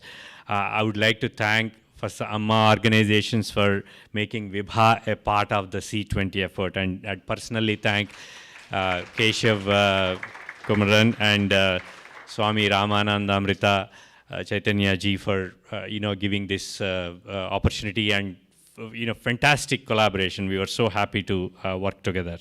And I thank all of you for coming here on a Sunday evening, which is typically our time to relax and charge up for the next week, and you came here. Thank you so much. But you know, policy making is a long drawn process. All of us agree. But it is through these engagements, through these echo chambers, what is important comes out. And I on behalf of Vibha and MA Centers and Indian Consulate, I thank you for being part of it. And please enjoy snacks after this event. And Swamiji? Yes, before that, we would like to, I request Swamiji to give the token of appreciation, Keshav, to give the token of appreciation to all our speakers.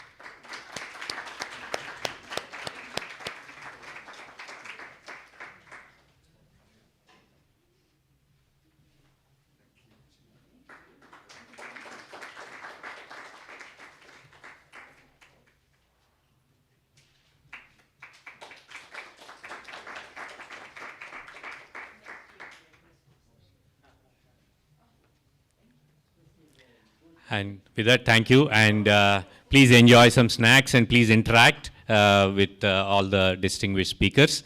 And all the volunteers, why don't you come and let's have a great picture with the speakers.